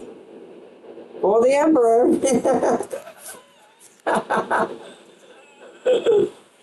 Oh, man. That was it? That was all that was? That was fast. I thought his mate was gonna make me actually deliver some passengers, man. No, we don't want to do another Class 66 introduction. Let's go back to the training center. Locomotive list. Back to the 801. Yeah, let's go to the East Coast Main Line Road. Let's at least do that.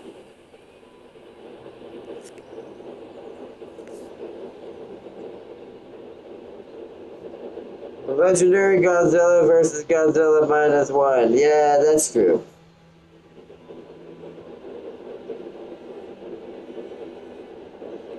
Most people do think that's pretty close, but welcome to the East Coast Main Line.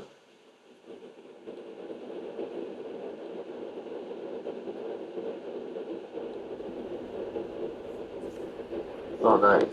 Already got that. Oh, this is. Oh. Welcome to your first day as a Gotta trainee wait. driver here on the East Coast Main Line. First opened by the Great Northern Railway in 1850, Peterborough is a vital station on the East Coast Main Line network. This station acts as a major interchange and serves the north and south mainline traffic, as well as long distance and local east and west services.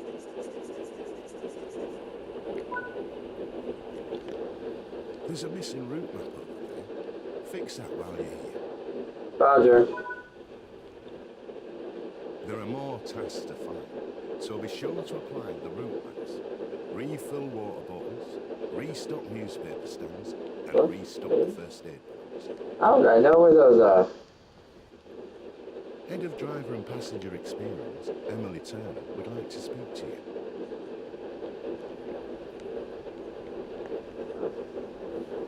We'll lag a little bit. There's a little bit of chop, but it's fine.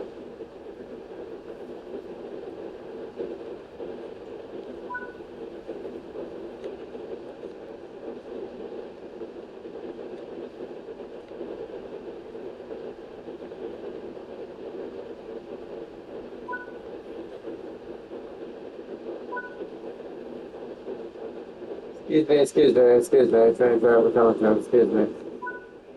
Emergency train business. Lag. Get out of my way, people. Thank you.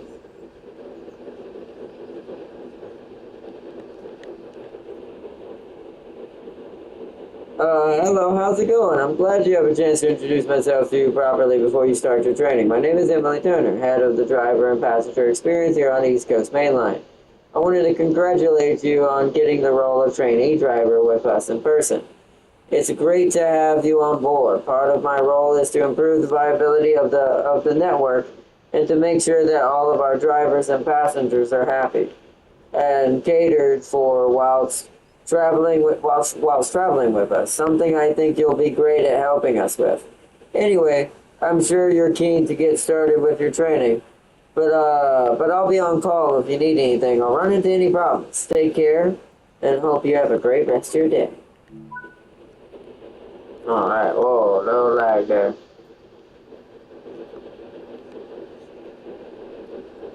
Oh, okay. Okay. There's a little bit of chop. It did not want to move. It is. The station does seem to drive it mad a little bit. Marcus to board the train before. Oh, good. It's been Take a seat anywhere you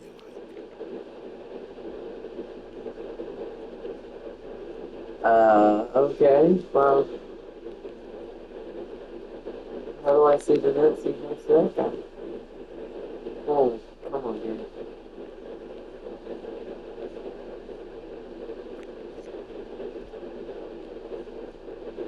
We'll sit here then.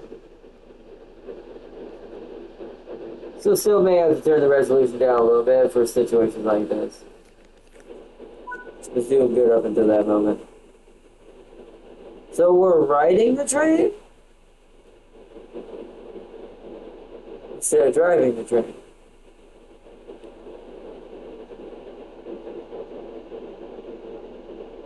Interesting. So are we like tending to the train's insides now? I haven't so far, so it never happened. Time to tell King the most BS thing that happened there. The Godzilla took down Superman with one atomic breath. What simplifies here? You've got Superman versus Godzilla. Peterborough station has had several different names. Originally just called Peterborough. It was later renamed Peterborough Prescale, then to Peterborough Cowgate in 1902, before reverting back to simply Peterborough in 1911. During the 1970s, major operations occurred to this station under British Rail. The track layout was remodeled to provide high-speed through lines and 2 new platforms. The original bay and through platforms were removed, and a brand new platform was built to the west of the fast lines. In 2014, That's true. Shouldn't that help Superman not kill him? £1.5 million on the station Right? and surroundings, with the intention Right. of increasing passenger capacity on trains and ease the movement of freight through the station. This upgrade has also seen changes to the booking office and station concourse building, along with the introduction of ticket gates. A unique feature of this route is the flashing green signal aspect. I don't know. I'm trying to actually think about the legitimacy behind some of the atomic breath's energy composition. The signal aspect remains. Depends on what it does. This I don't train know. is a BR Class 801 electric multiple unit in LNER. They were first introduced in 2019 and were built to operate the high-speed express services across the network. As a trainee driver on this route, you will drive this train as well as a BR Class 66 freight locomotive. Accelerate and feel the high-speed thrill of British intercity. I mean, I'm not driving, but yeah. Express services away from the iconic East Coast Main Line, so hurry through the English countryside between Peterborough and Doncaster in sleek and flashy traction.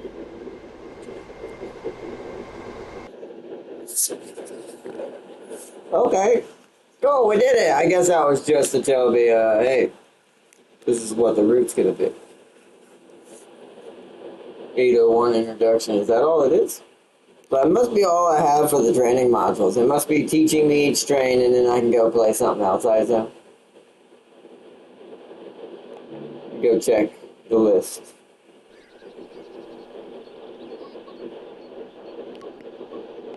Excuse me. Yeah, both are done. Okay.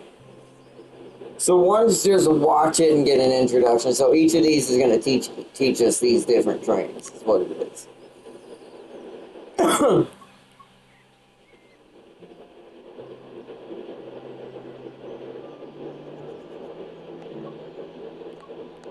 That's cool. Okay, so alright, let me go back then.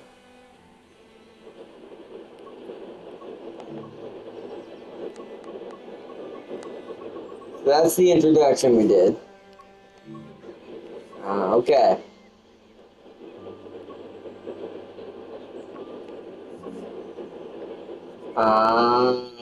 So this is where the actual trains are.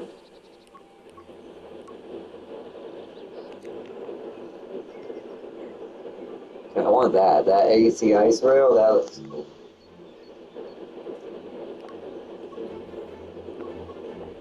Okay.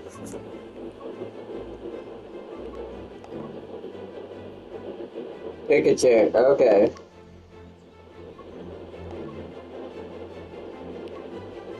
Oh, wow.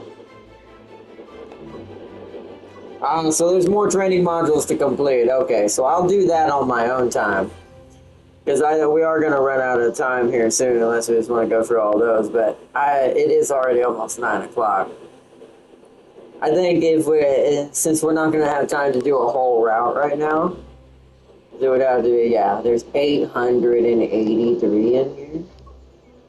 So these are actual timetables, right?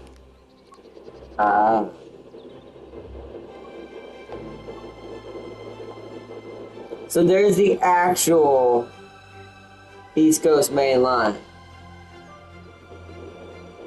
Okay. So that's how we do an actual route. So that's why the game would rather you do these first. So that way you get into each of the trains you do out of the 6. So these must be the 6 trains we own. As far as right now in the game for what I got through Game Pass.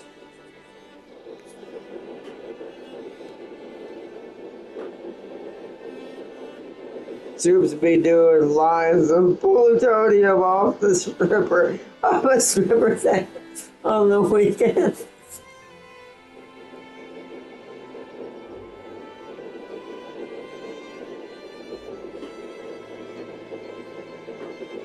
That's true. That is a good point. That is the same reasoning. I still think that's strange though. Like Soups would definitely get stronger. I'm pretty sure the energy what do you call it? Composition, my brain. I'm pretty sure the energy composition and radiation composition is the same as the sun. So if it's the same as the sun, then yeah, that makes sense. It does make sense versus minus. I can see that. That's why Legendary wins. But anything that absorbs that energy, it can just get better. Like that's kind of how one of the comic books, why Superman became like temporarily a god, because he got thrown into the sun. He became literally he became Cinder from Killer Instinct. But way more powerful.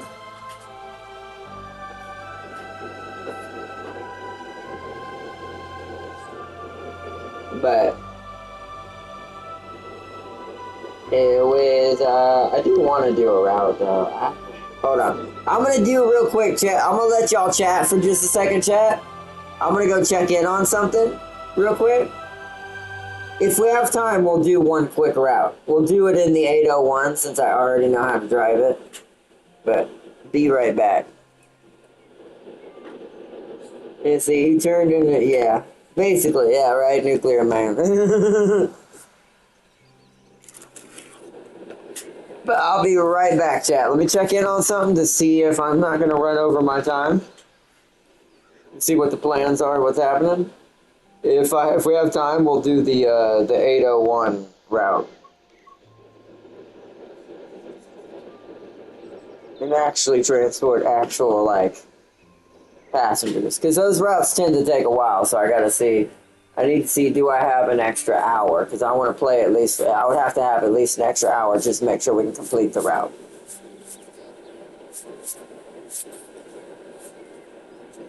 But I will be right back.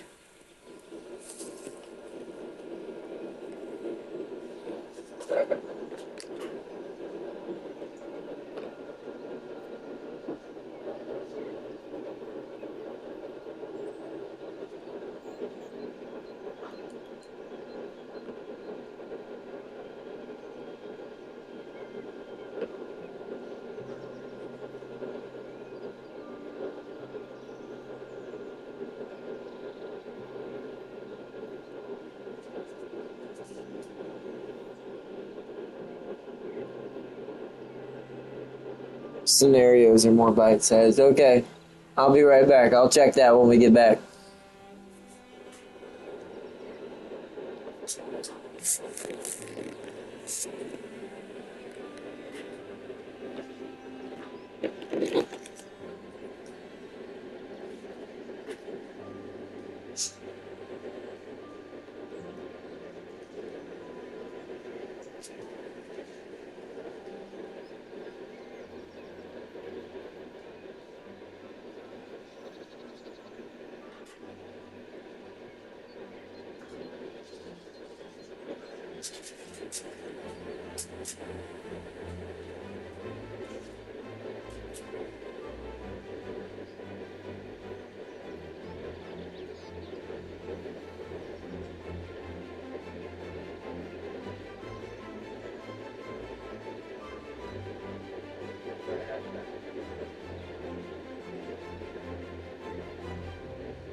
Oh, that's not good.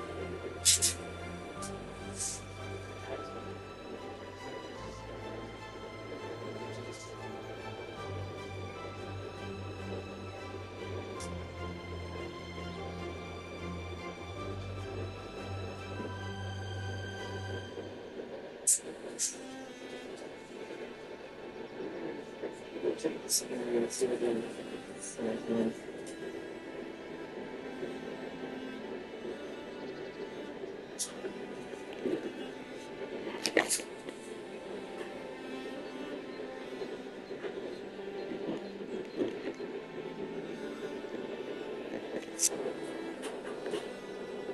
on my way back, chat.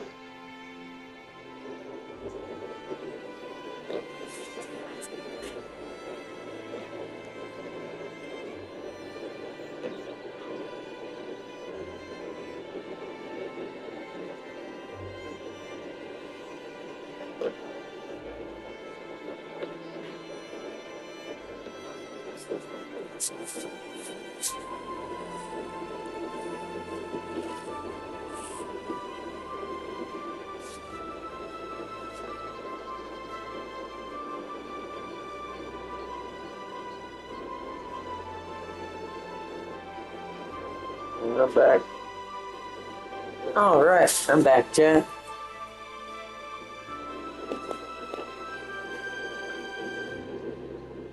By the way, did you check out Alien Rock? No, I still haven't got a chance. I fell asleep last night when I finally got done doing everything I needed to do for today. And planning for this coming week's theme, whichever one it ends up being. I got a few choices thanks to Game Pass what we're gonna probably do this next week, but I haven't got a chance to look at it. I'm gonna do that. Since I've gotten everything set up now I can take a little breather and just chill for the next few days while we're doing our streams. So I'll check it out tonight. Half time when I get on YouTube, I'm like working in the background, and then when I get on there to actually watch YouTube, that's when I fall asleep. But let's go back. You said scenarios.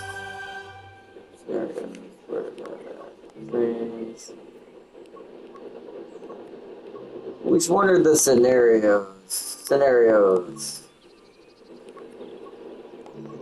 You said these are more bite-sized. Do these mean the time? So 35 minutes for that one?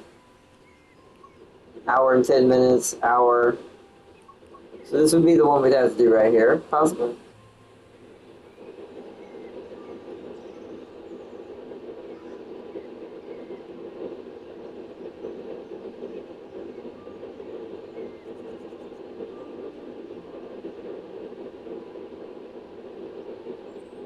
So we'd have to go back to the depot and prepare another 801 for service for that.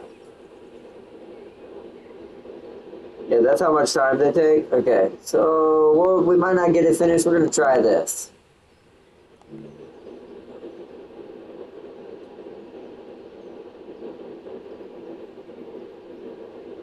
"35 minutes is within reason. I have about an hour or so. If we don't get this in 35 to 40 minutes, we'll just say we'll try again next time. Well, I've gotten a pretty good look at the game either way, so. It would be fine. Limping off. So our train is in a busted condition, it seems.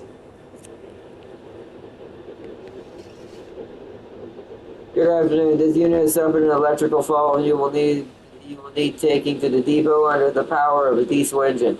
Talk to Emily to get started. What's up, Emily? Hi, driver. This train needs to be taken to depot due to an electrical fault. Take this train to the depot and collect a replacement train so you can continue your service. Well, good. Alright, let's get on board the train. Wow, I got XP for using a cab door.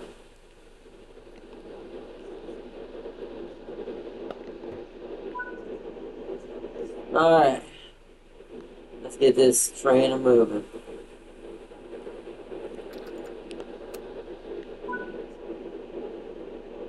Yeah, it says the reverser to neutral.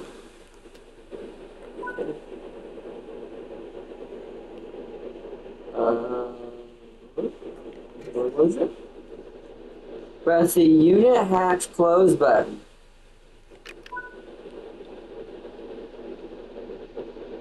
Oh, okay.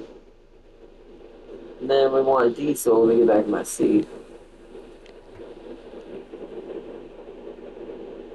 Oh. Want diesel on. Press and hold the engine start button.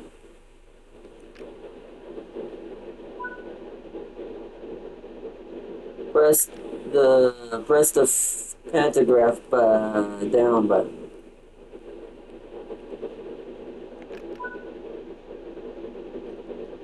Oh, okay. Set the reverser to forward. Okay. Apply some power to get moving. Oh, how do I turn the wipers on? Where's the wiper button? It's, I can't really see what I'm doing.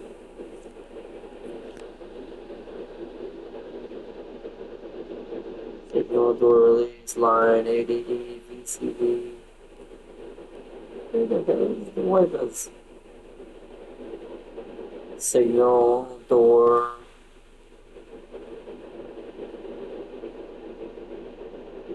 Door, signal. Train wash, forward, couple. AWS, administer, not in service. That's cool. There's more wipers.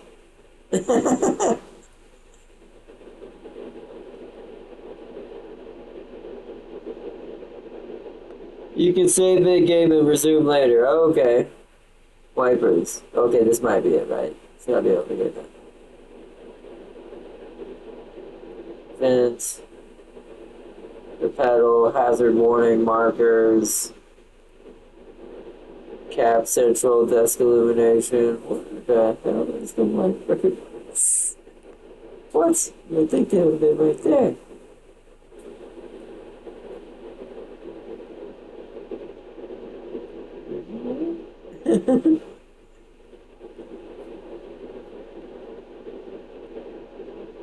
That's insanity. There's what? Wait, that looks like a wiper. Hold on, that might be it.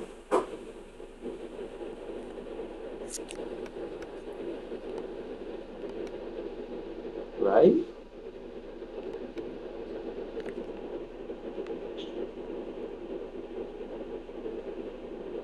Is that working or is that gonna fill back up? Anyways, alright. Let's apply some energy to get going here. So we can back out. So we gotta get to the car depot is not that far. The wipers are not going. Fine. Is it an emergency?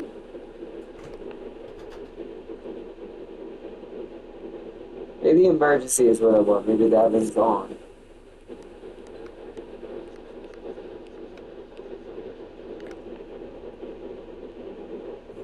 There we go. Okay. Weird.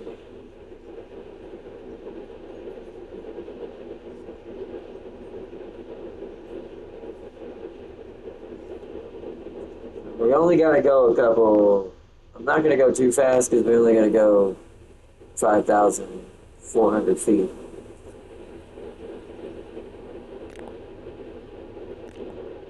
Your power handle 1 now. Hopefully we've already got the right track going.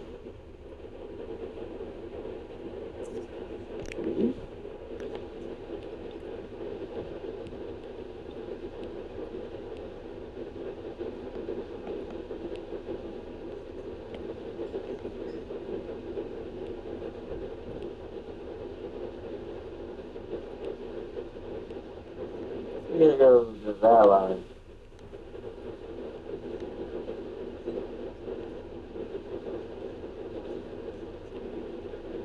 Us.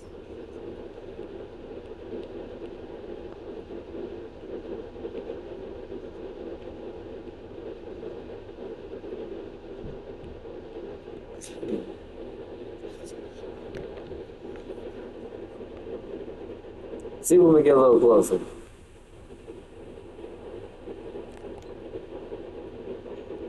Oh, maybe wrong. Let's just gonna go this speed. Watch out for the red light. Oh, what? What's red light mean? There's one right there. Does that mean I need to stop? Hold on.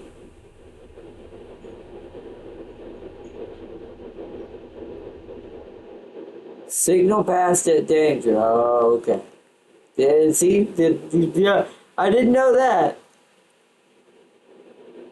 Yeah, too late. We'll have to redo it.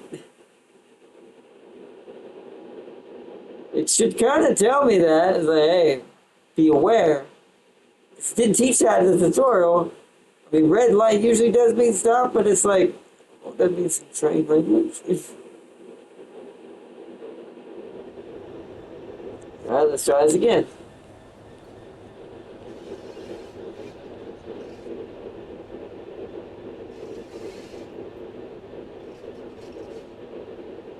Yes, I think I dropped it into like that. Will do. Let's get on the train again. Good, good. Good, good. Good.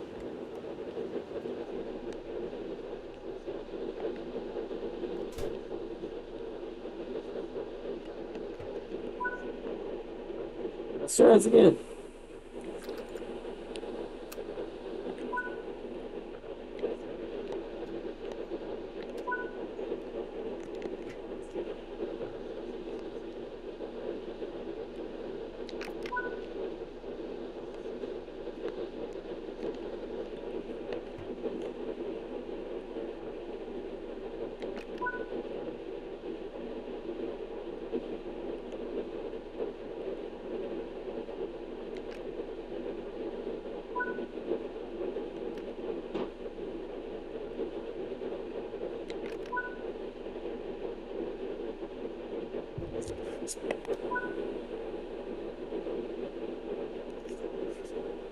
Right.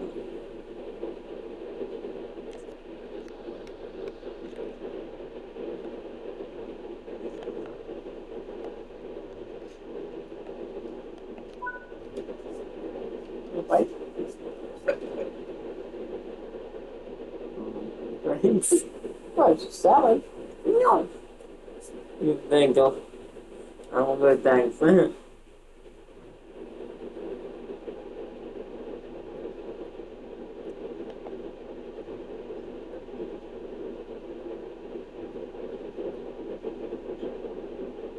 It shows better on the UI. The UI, what do you mean? Oh, I see. At the top right. Okay, good to know. Okay, I know that now. We're letting it go to slow up again, so we're gonna have to stop.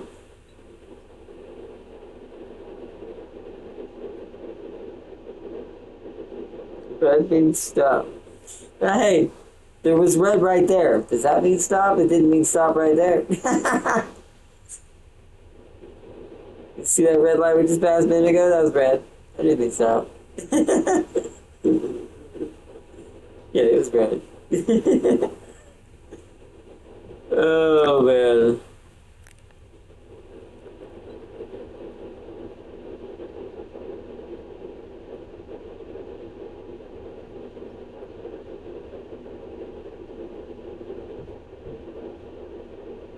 So it means when we get up here, we gotta stop before it, I assume. So I see red on that side. We're on this track, right? Or we're on that track. We're on this track. So the red right there is my red. I see that red light right there. So let's go down the power handle off now. So we cannot go past the light.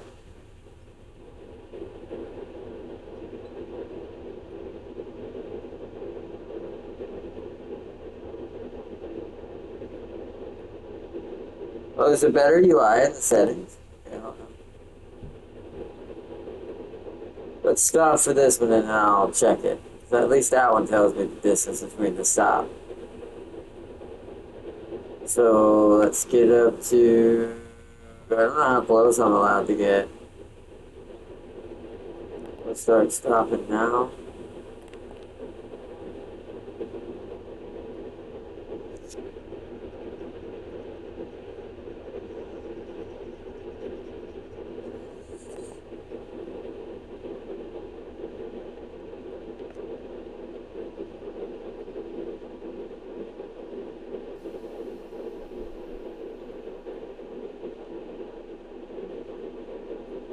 Do I need to get a little closer? I'm gonna stop too soon.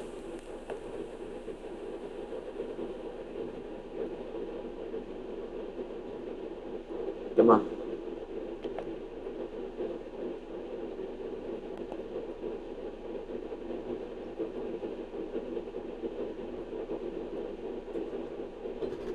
Okay, now I think that means stop. Right? It lit up. Oh, yeah, it says green. It says green. Okay, let's go. That should turn green. That's deceptive. It says green at the top right, though.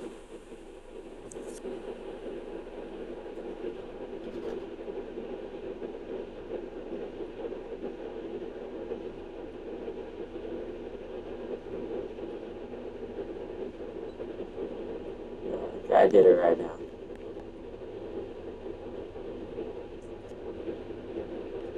You could just wait for the light to change. It didn't change, which sucks. It did change to the top right, thankfully. So what do the yellow parts mean? Does that mean I need to switch rails?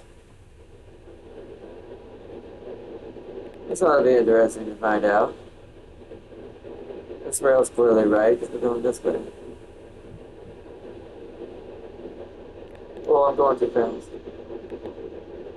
Apply some brakes, apply some brakes. We're going too fast.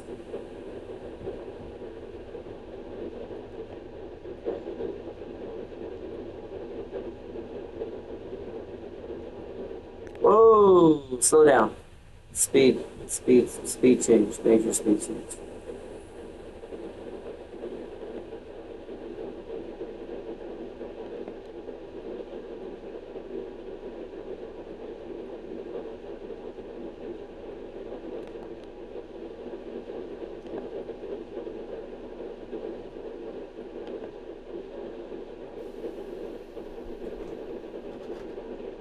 Look how slow it wants us to go.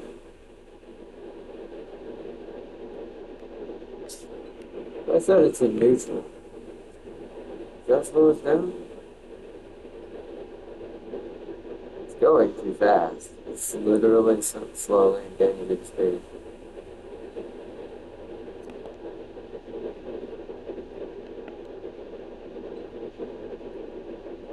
Look how slow it wants us to go.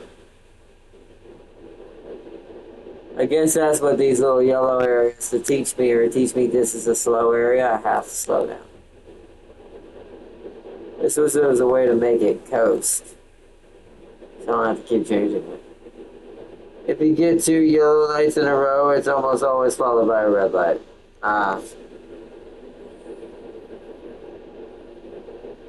Is there a way to like lock its speed in, Tamking, where it stops increasing speed when I don't want it to? But I also don't want to stop.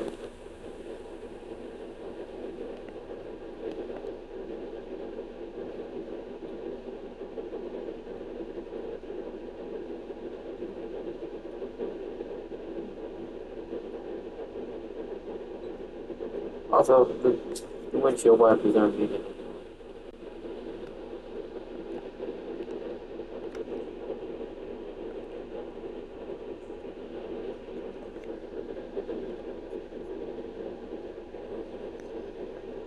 Yeah, but it's like, I can't apply less brakes so we can keep consistency. This is going to be a lot of min-maxing for a long way with how slow they want this to go. It's like I would love to keep it at a point, like a perfect 5 right there, but it's going to slowly, like, increase on me. Well, we're almost there. Depends on train and brake system.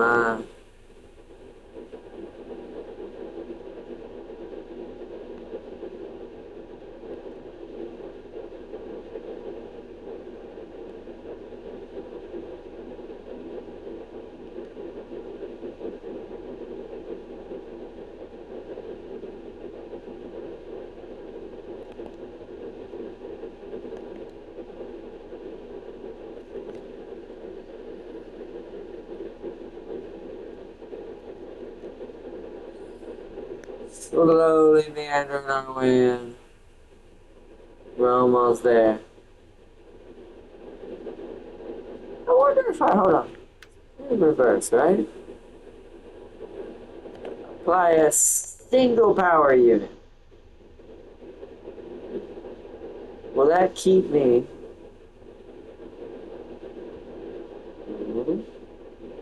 Will it start to slow down? No, it's the question.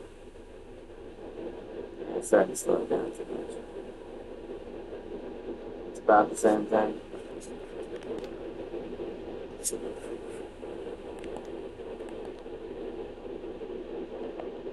Better just to do it this way. Neutral and brake 25%. Learning.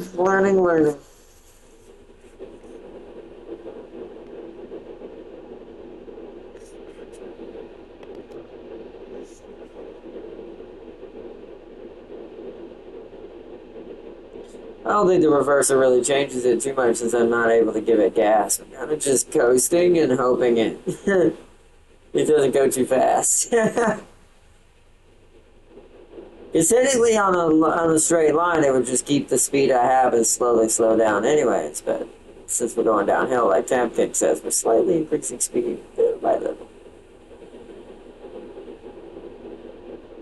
But also, it's raining again. Oh no. There we go.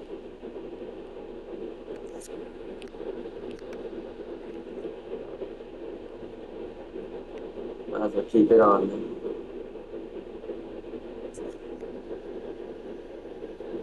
Looks like we're still getting speed. Oh, seeing if that downhill had stopped on us.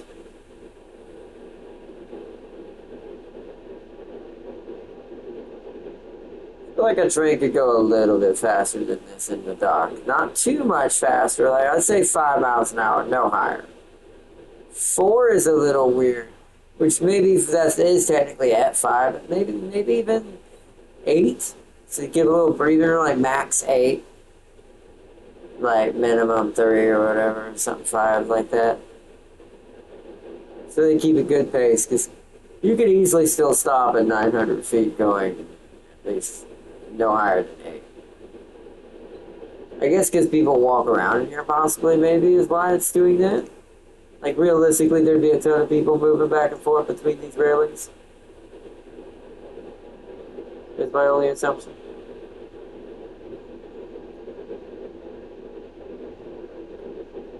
I don't know how you get amps. The reverser usually needs to be engaged to get power. Because that's how much downhill there is, I guess. So let's turn it back to neutral. See, now I think we're more stable ground because she's staying at 4.7. And it's taking a long time to slow down.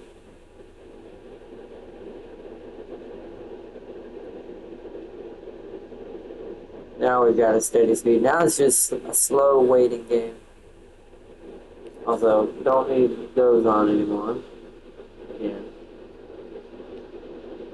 I can get my cursor on.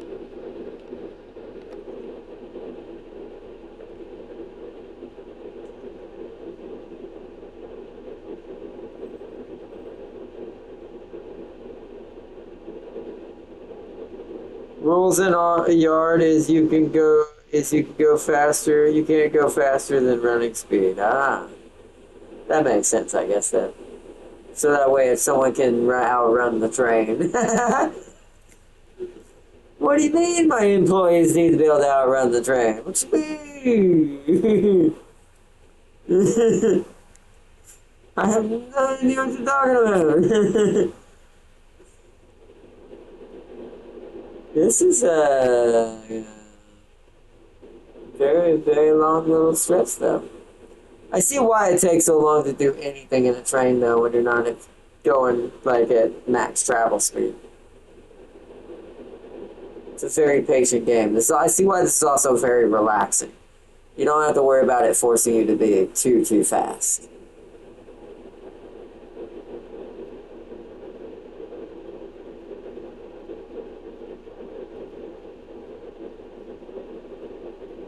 "25 should insta-stop me when I hit this.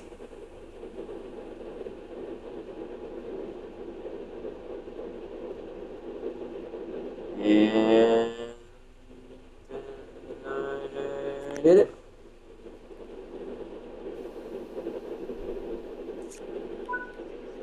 We are at the station.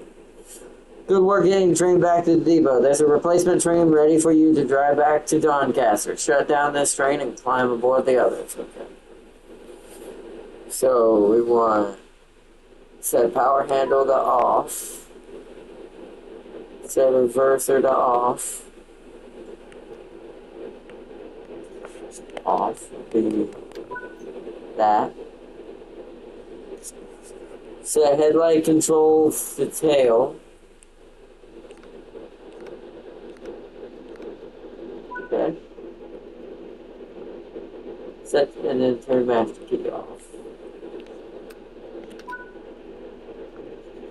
Leave the train. Is there a door on both sides? I think the replacement train's on this side. Oh god, I got caught in the door.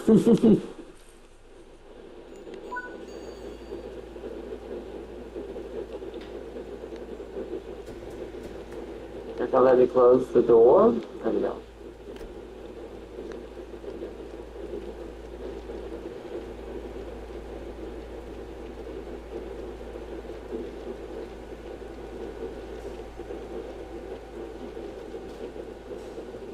Turns out this isn't the replacement train, it just wants me to get in the back. No, I'm just kidding.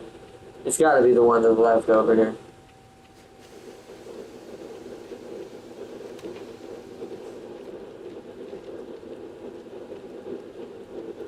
Yeah, this is a long run.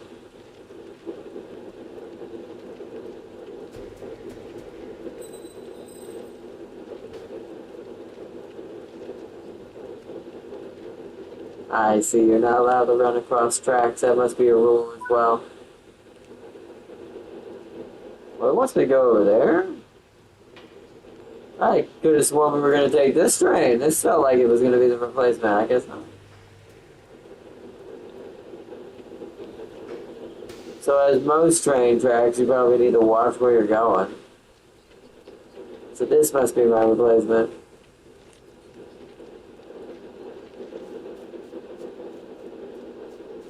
I see why they go running speed now, so I can do things like that.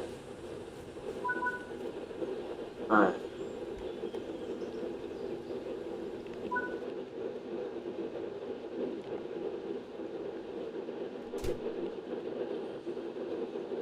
Alright, let's get it set up. Alright, so we need to...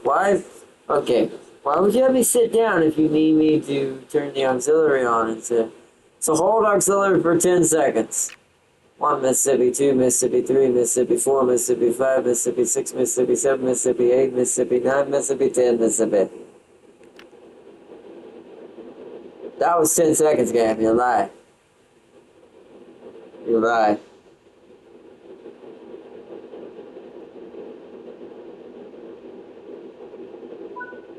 That was longer than 10 seconds. But hold it until it lets you do something else. It's funny.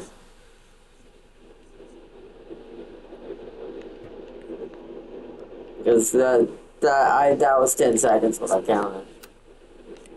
It's 20 to 30 seconds is what it technically is. Seems like. So, yeah, neutral. Alright. Press the automatic warning system. Nice. The points will need setting before we can depart. Set the points to create a route back to the main line.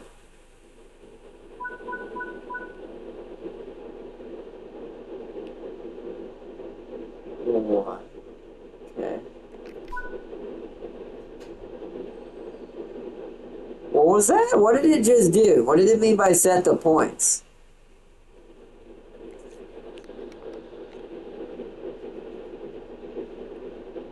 Okay.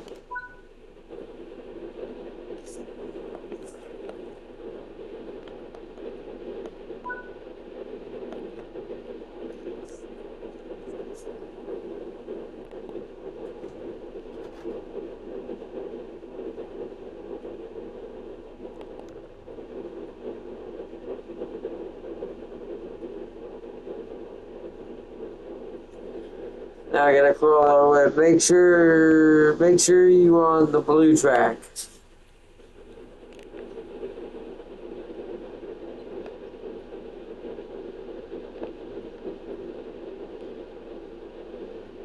Yeah, everything's going to blue.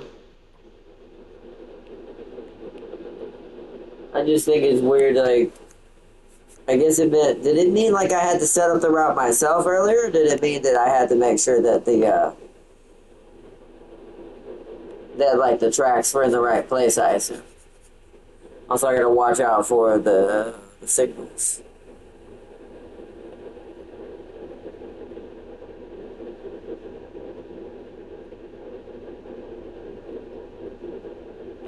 Oh, I'm going way too fast. So at least it gives me a little bit of leeway to speed over the speeding limit. At least to get up to this way.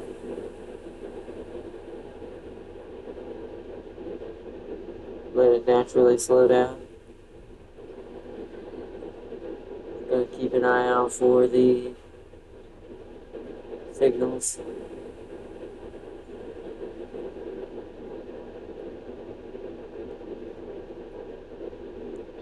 It wanted you to do it, but then auto-completed for some reason. Yeah, that's strange. Okay, well, at least I know. So I had to technically set up for blue route. How would have I known that it was blue route? Would it have said somewhere in a normal route if this wasn't a tutorial not auto-completing for me? Like, how would I know that I'm on blue? Let's see if it said it on here.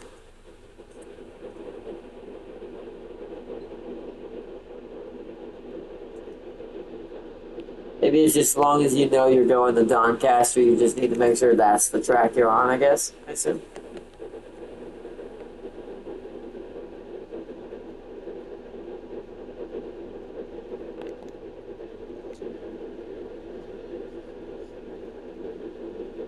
So you just have to map it. Gotcha. You just gotta look at your next destination and then map it that way.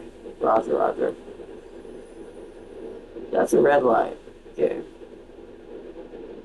And I don't like that the lights physically don't show the color they are, or at least maybe that's not my track. So here's another question I actually should ask then. Which lights on which side of the track are supposed to be for the train? Is it the light on the left side of the track, or is it the light on the right side of the track?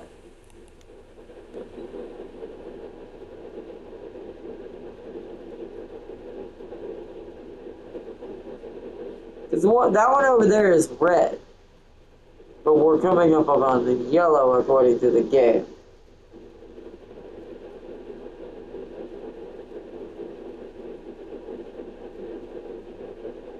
Left side? Why is that red then? Shouldn't that match what's up here? There's a red further down, but it's weird.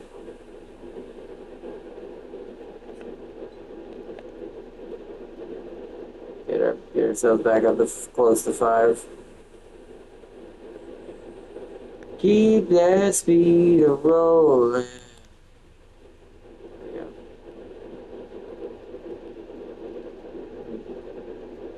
Like, that's a yellow. That one's I know for sure is mine, right? Because it's coming up on a yellow, that's definitely a yellow. So I wonder what that one back there was.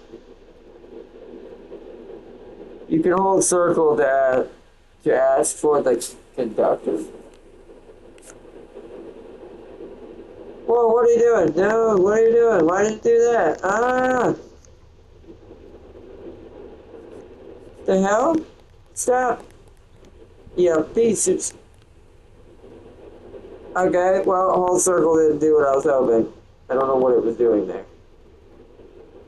Holy crap. Ha!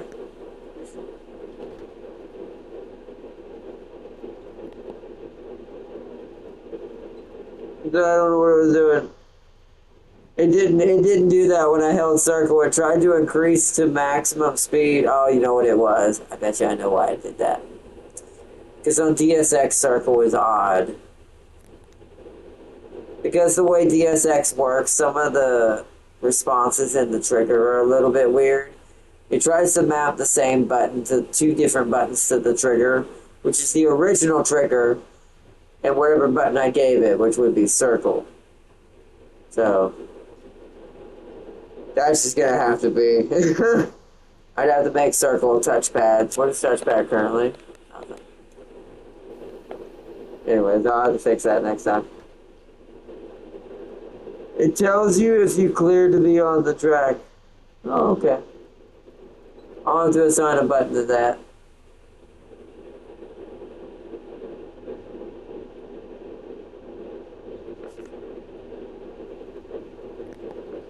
Yeah, because it wants...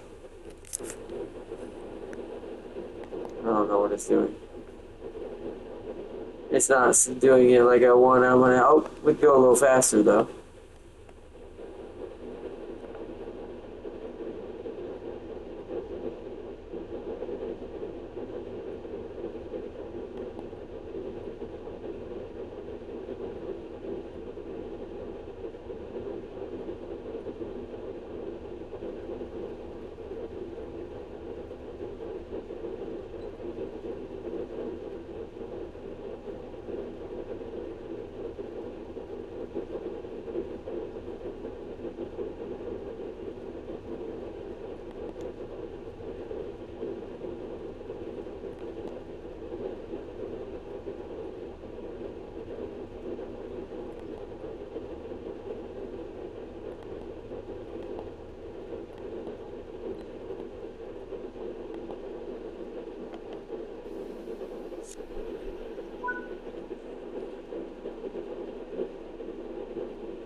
Oh, I have to wait for a train to pass. Okay. Can I see that on the map? Where am I? There. Ah, I see. So I assume he's gonna switch.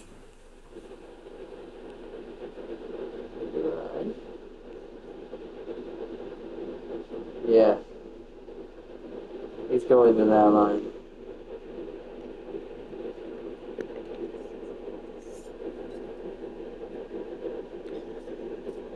If there's a phone on the desk, you can click that too. Oh.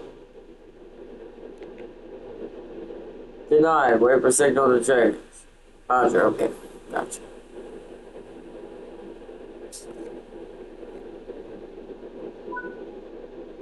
So that's a yellow light now. That's proper. That actually did change. So now we can proceed with slow caution.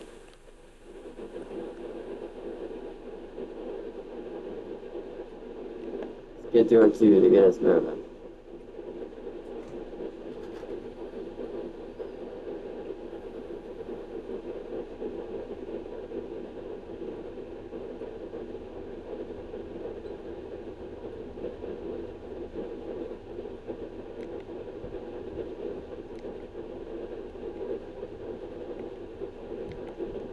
Tell me anything. No, I don't think the tutorial's letting me do that. Alright, let's go down to a 1 already. We don't need to go full speed. We got a stop coming up again. Alright, now I'm gonna let it coast. I think we're close enough to the speed limit.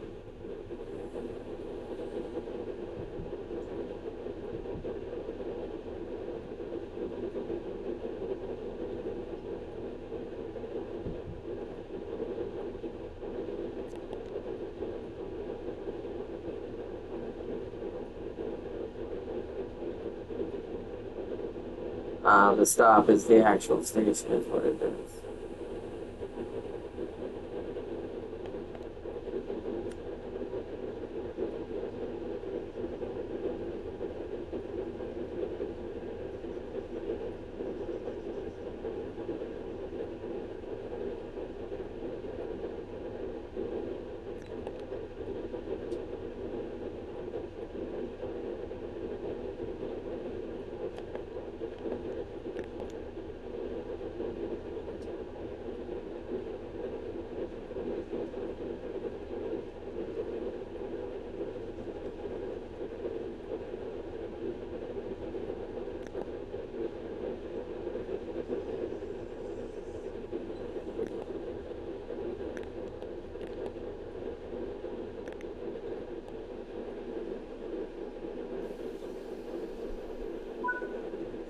Nice.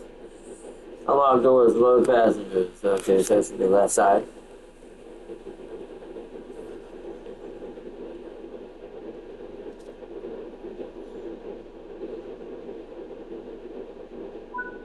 Passengers loaded, close door.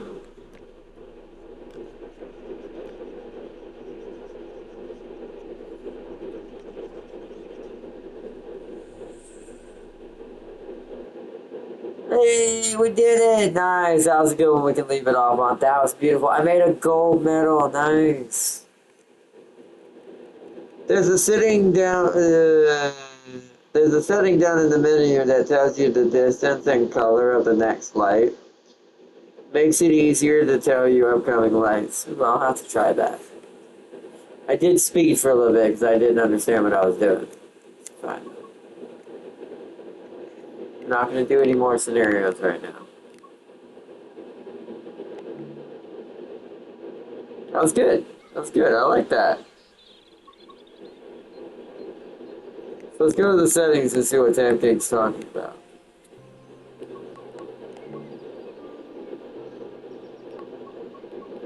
Is it that? Next signal marker?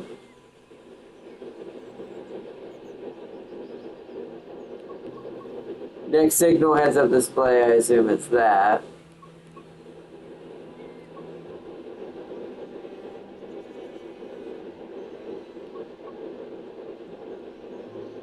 What about next signal marker? Do I need that on as well?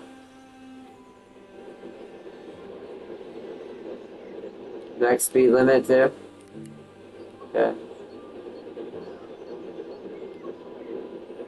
Do I want the markers to tell me where it's gonna change at?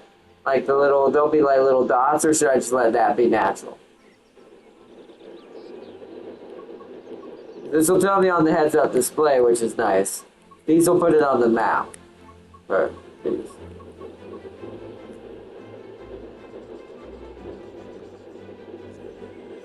So let's see if I want. You know what? I'm gonna try it normally, just with the heads-up display version. Yes. And I'll try that on my own. I'll try some other scenarios and do some things like that. That's the store it's trying to go through.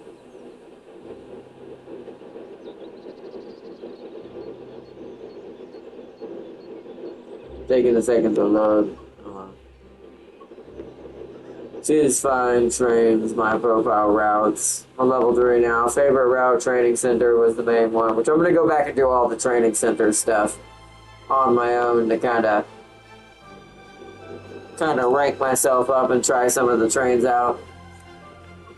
Probably do that tonight, just have relax and chill. I do have technically something I've got to do from Motor Town. ATS is ready for tomorrow, which is what we'll do tomorrow. We'll put our rig through its test and give it a really heavy load and see how it does. And stuff like that. And as far as the next simulator after that, it depends. And we're coming up on the weekend now where it comes to the point of we're getting close to changing themes again next week, so I think what we'll do is we'll either do some more train sim this weekend, or we'll probably do Angler, since we didn't get to do much more of the Angler.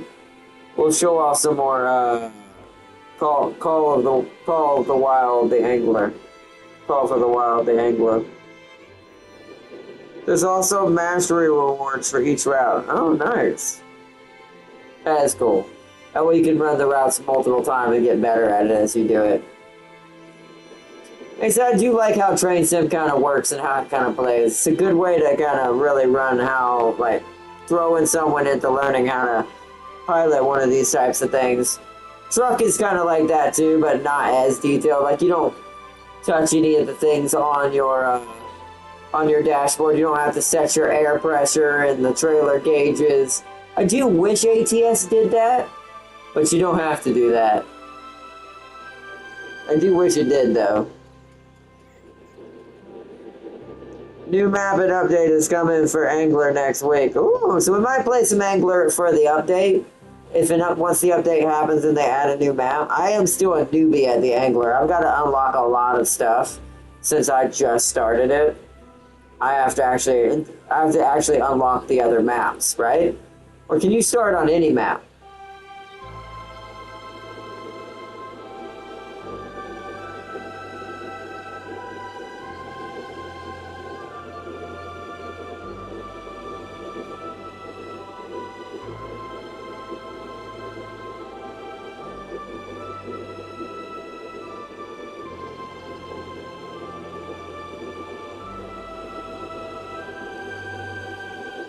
But yeah, I assume I have to unlock it, or is it any map? Or any map, they all have their own mission. Okay, cool.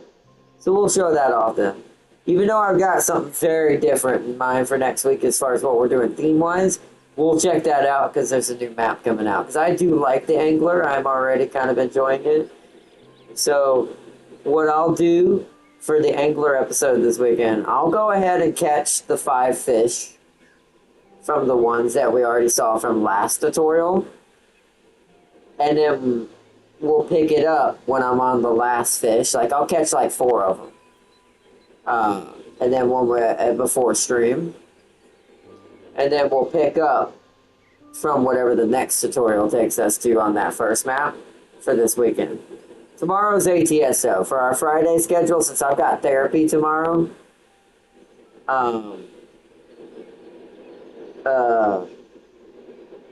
having something that I have to prep for is going to be a little harder. So tomorrow we'll do ATS because it's already ready to go. I just got to type it up. And then Saturday, that's when we'll jump back on the Angler some more. Because James is working this weekend, so we're not going to be doing much multiplayer with Mad Lad James. Big shout out to him. He has to go back to work now. It's been his 3 weeks off, or I forget how many weeks it was. It's quite a bit. So now he's got to go back to work. So multiplayer is going to go kind of back, kind of a little bit here and there, and kind of splashed in between, depending on James's schedule. So just let everybody know.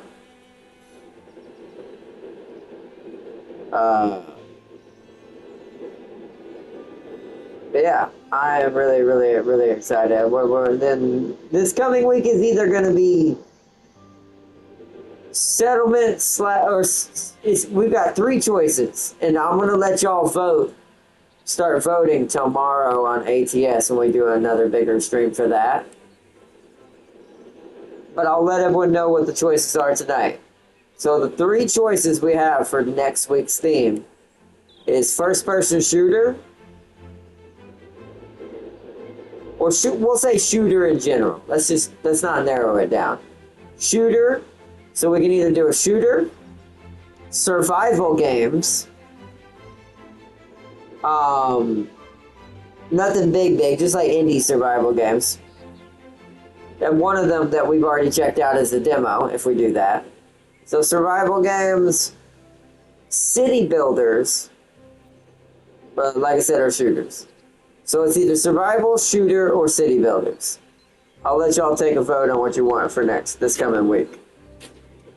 He got 19 common samples and 8 rares doing challenging difficulty stealth solo with it. Yeah, that's nice. Nice. I am gonna play some more when we get close. Especially if we end up doing shooter this coming week, I will definitely be jumping back on Helldivers a little bit more. But that's if we end up doing shooter this week. So what would y'all prefer to do? Shooter? For this week, if you want to go ahead and cast your votes now, you can. If you want to wait till next stream and tell me during American Truck Simulator, you can.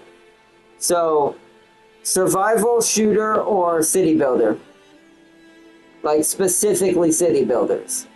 Things that'll be building up settlements and building up cities, and things that commit to basically making cities grow. Obviously, there's a certain simulator / city simulator that we've already played that will be in that theme, along with other things, but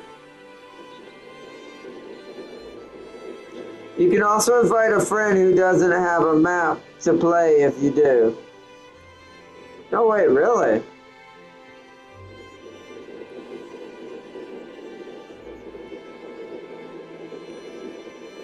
Well, that's cool. I assume you mean like just be like they can join in like and help me run the train as like a secondary driver? Things like that? That's what I assume you mean, Tam King. But yeah, those are our votes for whatever you want to do for everyone to vote on. Survival, shooter, city builder.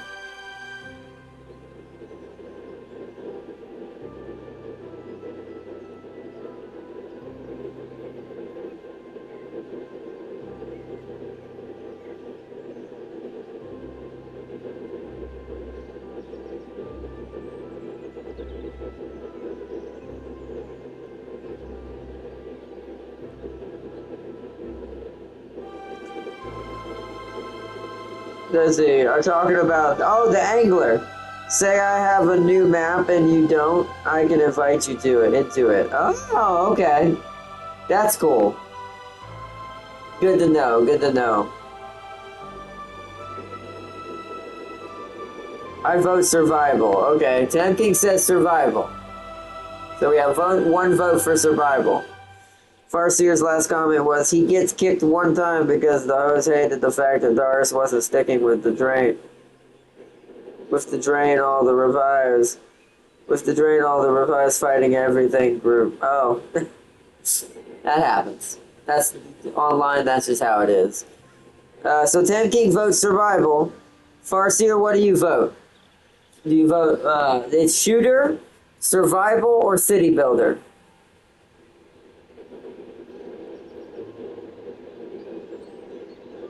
Little duck. There's no ducks in here.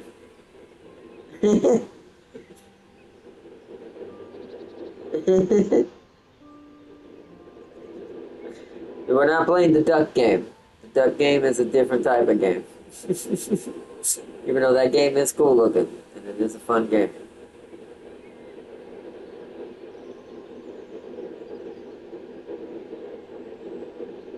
There's a duck in here. What, in Helldivers? There's a duck in Helldivers. I assume that's what you're talking about.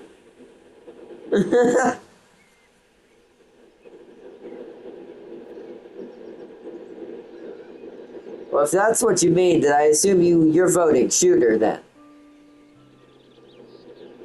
If there's a duck in Helldivers, that means Farseer's vote is shooter. So we have 1 for 1. So I'll have to ask James to try to break the tie. See if he can, see what he wants, see which one he wants. And watch, just to be seen, she's gonna vote City Builder, watch. Even if I don't tell him what the vote is, he's gonna end up voting City Builder without even knowing. He just made it even more even, and I'm like, God dang it. There's always a duck. So I assume you're voting shooter then. So we have 1 survival, 1 shooter then. Both are interesting. I'm down with no matter which ones. And no matter which one we go with, the guest star game that I'm going to show off most likely Sunday. Just to get us before Monday starts and the theme starts over. Sunday we are going to be doing a guest star game because I'm trying to scratch a certain, itch for a certain type of game until I get my PS5 back, hopefully in the next 2 to 3 weeks. We'll say 4 weeks just to be safe. Somewhere in the middle of next month, just to guarantee it, I should hopefully have my PS5 up and running. Because my van will hopefully be up and running in the next 2 to 3 weeks. Once again, 4 at max, hopefully. So, that means the PlayStation 5 will be a week or whatever after that, or maybe during that same week once it gets fixed. It depends. But,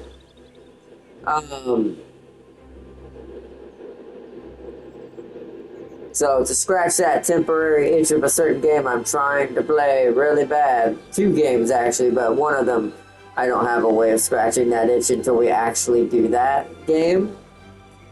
So, also I'm seeing a whole bunch of new stuff about that game that I didn't know was a thing, and now that I've realized they've made it a thing, I'm like, dang you. Dang you for making it worse on me. And then it's like, I want to play this game! Anyways. Let's see, I vote City. Oh, okay. Farseer votes City Builder. Never mind. So switching shooter to City Builder.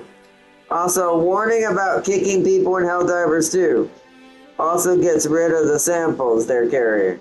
That's true. I wouldn't kick someone anyways. Unless they're really being an ass and it's not worth it, then I'm not going to kick somebody. There's not really a point to do that. Too late, you voted. It's true, I should say no. You insinuated shooter. I'll let her change, it's fine. City Builder it is. So it's right now the tie is City Builder, Survival. And we'll see what James goes when he votes. And if I get to talk to anybody else, what they vote. For anyone watching the stream as well, if you see this stream, please send me your vote either on Discord, if you haven't already said it in chat, or send your vote to me on PSN in the Guardian chat. But yeah.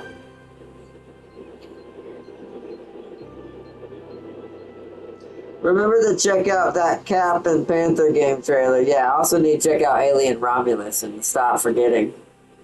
See,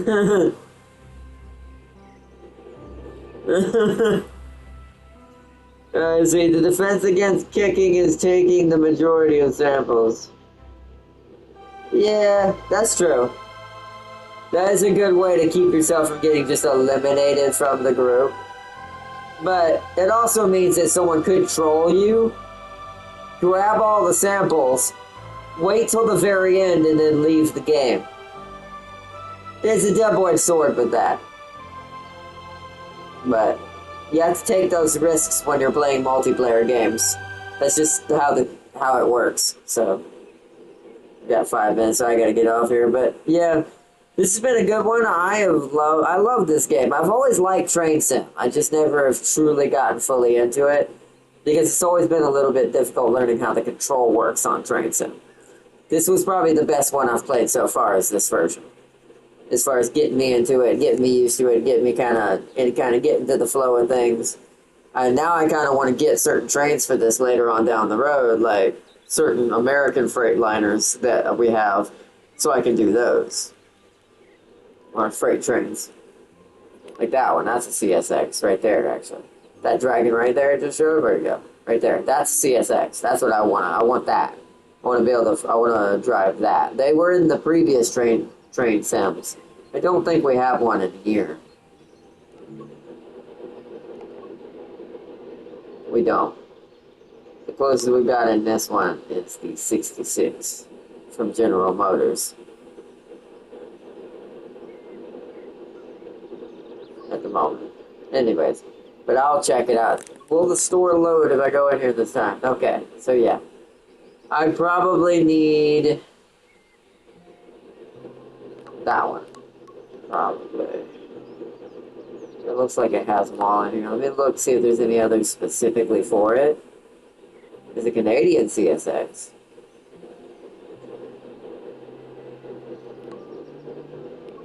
Yeah, these are the ones they gave me for free. Things aren't cheap though for this game. Much like what's it called? Much like when you're trying to do a truck simulator, ATS. Not cheap. Not cheap. Not cheap. But if you like the experience and what it's gonna give you, it's worth it.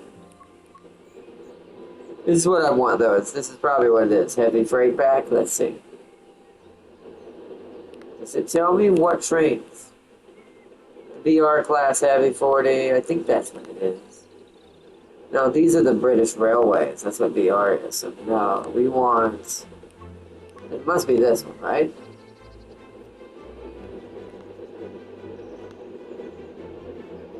I have to see. It does give me an orange one. Darlington Saltburn.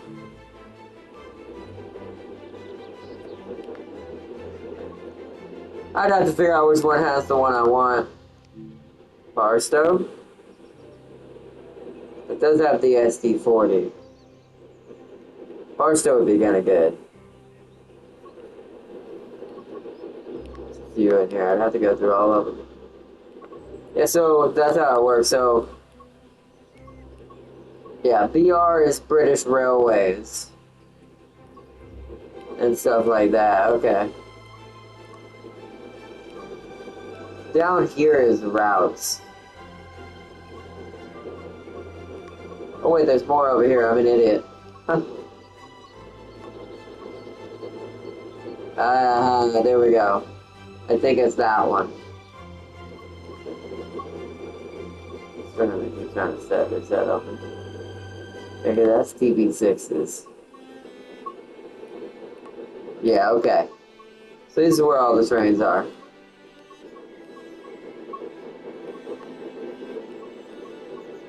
Ooh. Even though that's British Railways, that's like New York. That's like a New York train. There she is. I just saw it. There she is. So the C4, there it is. C48W. That's what I was looking for. Careful, some DLC require you to own other maps. That makes sense. Does this one? How do you know?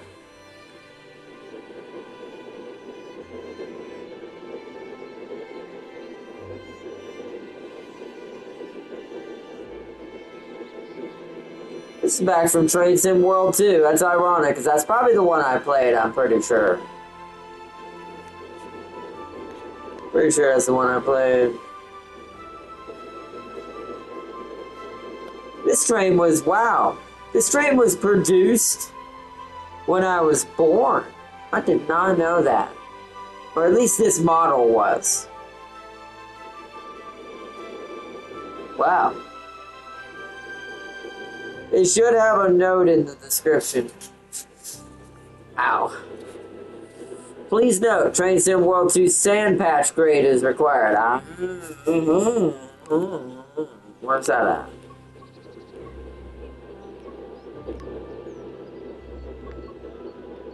Where would I go for that? I'd have to go look, I guess. So I must have to buy the DLC for Train Sim World 2? How does that work? Is it down here? Is it a route? Ow. Hey, they do have a New York one. Oh, come on now.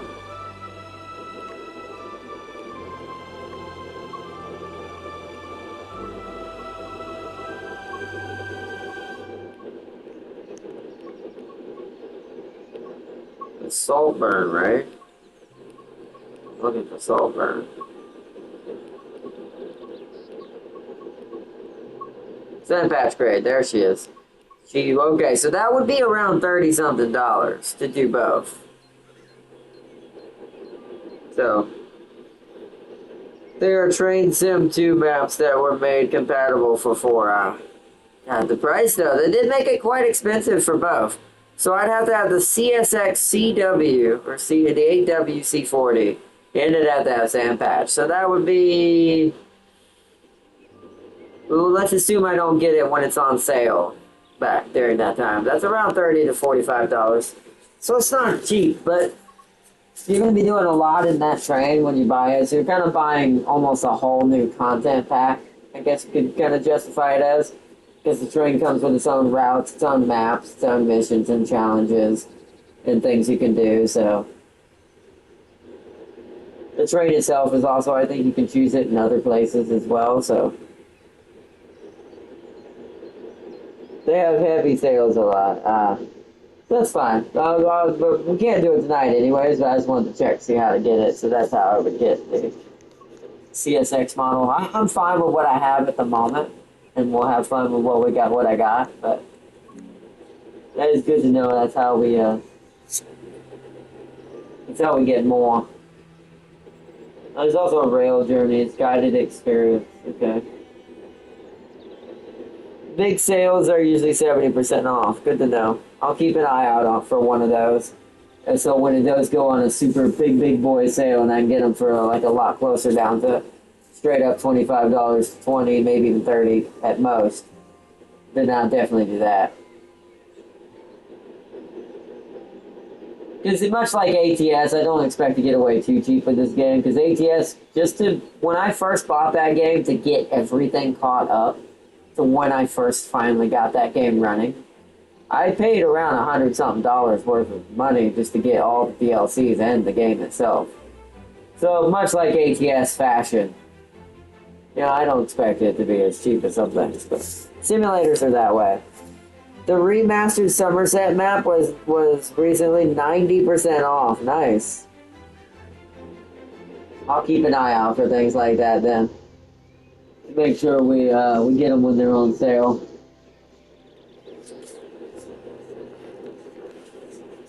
But that's awesome. That was awesome. I've enjoyed our little trips we made today. I think this is where we're gonna wrap it up for tonight. And I'll play some more of the tutorial and training grounds on my own later. Maybe if I don't do anything grindy tonight, like if I don't go ahead and try to prep Angler, I might get back on here. Or if I don't play something I'm practicing right now for our guest game that we're doing Sunday,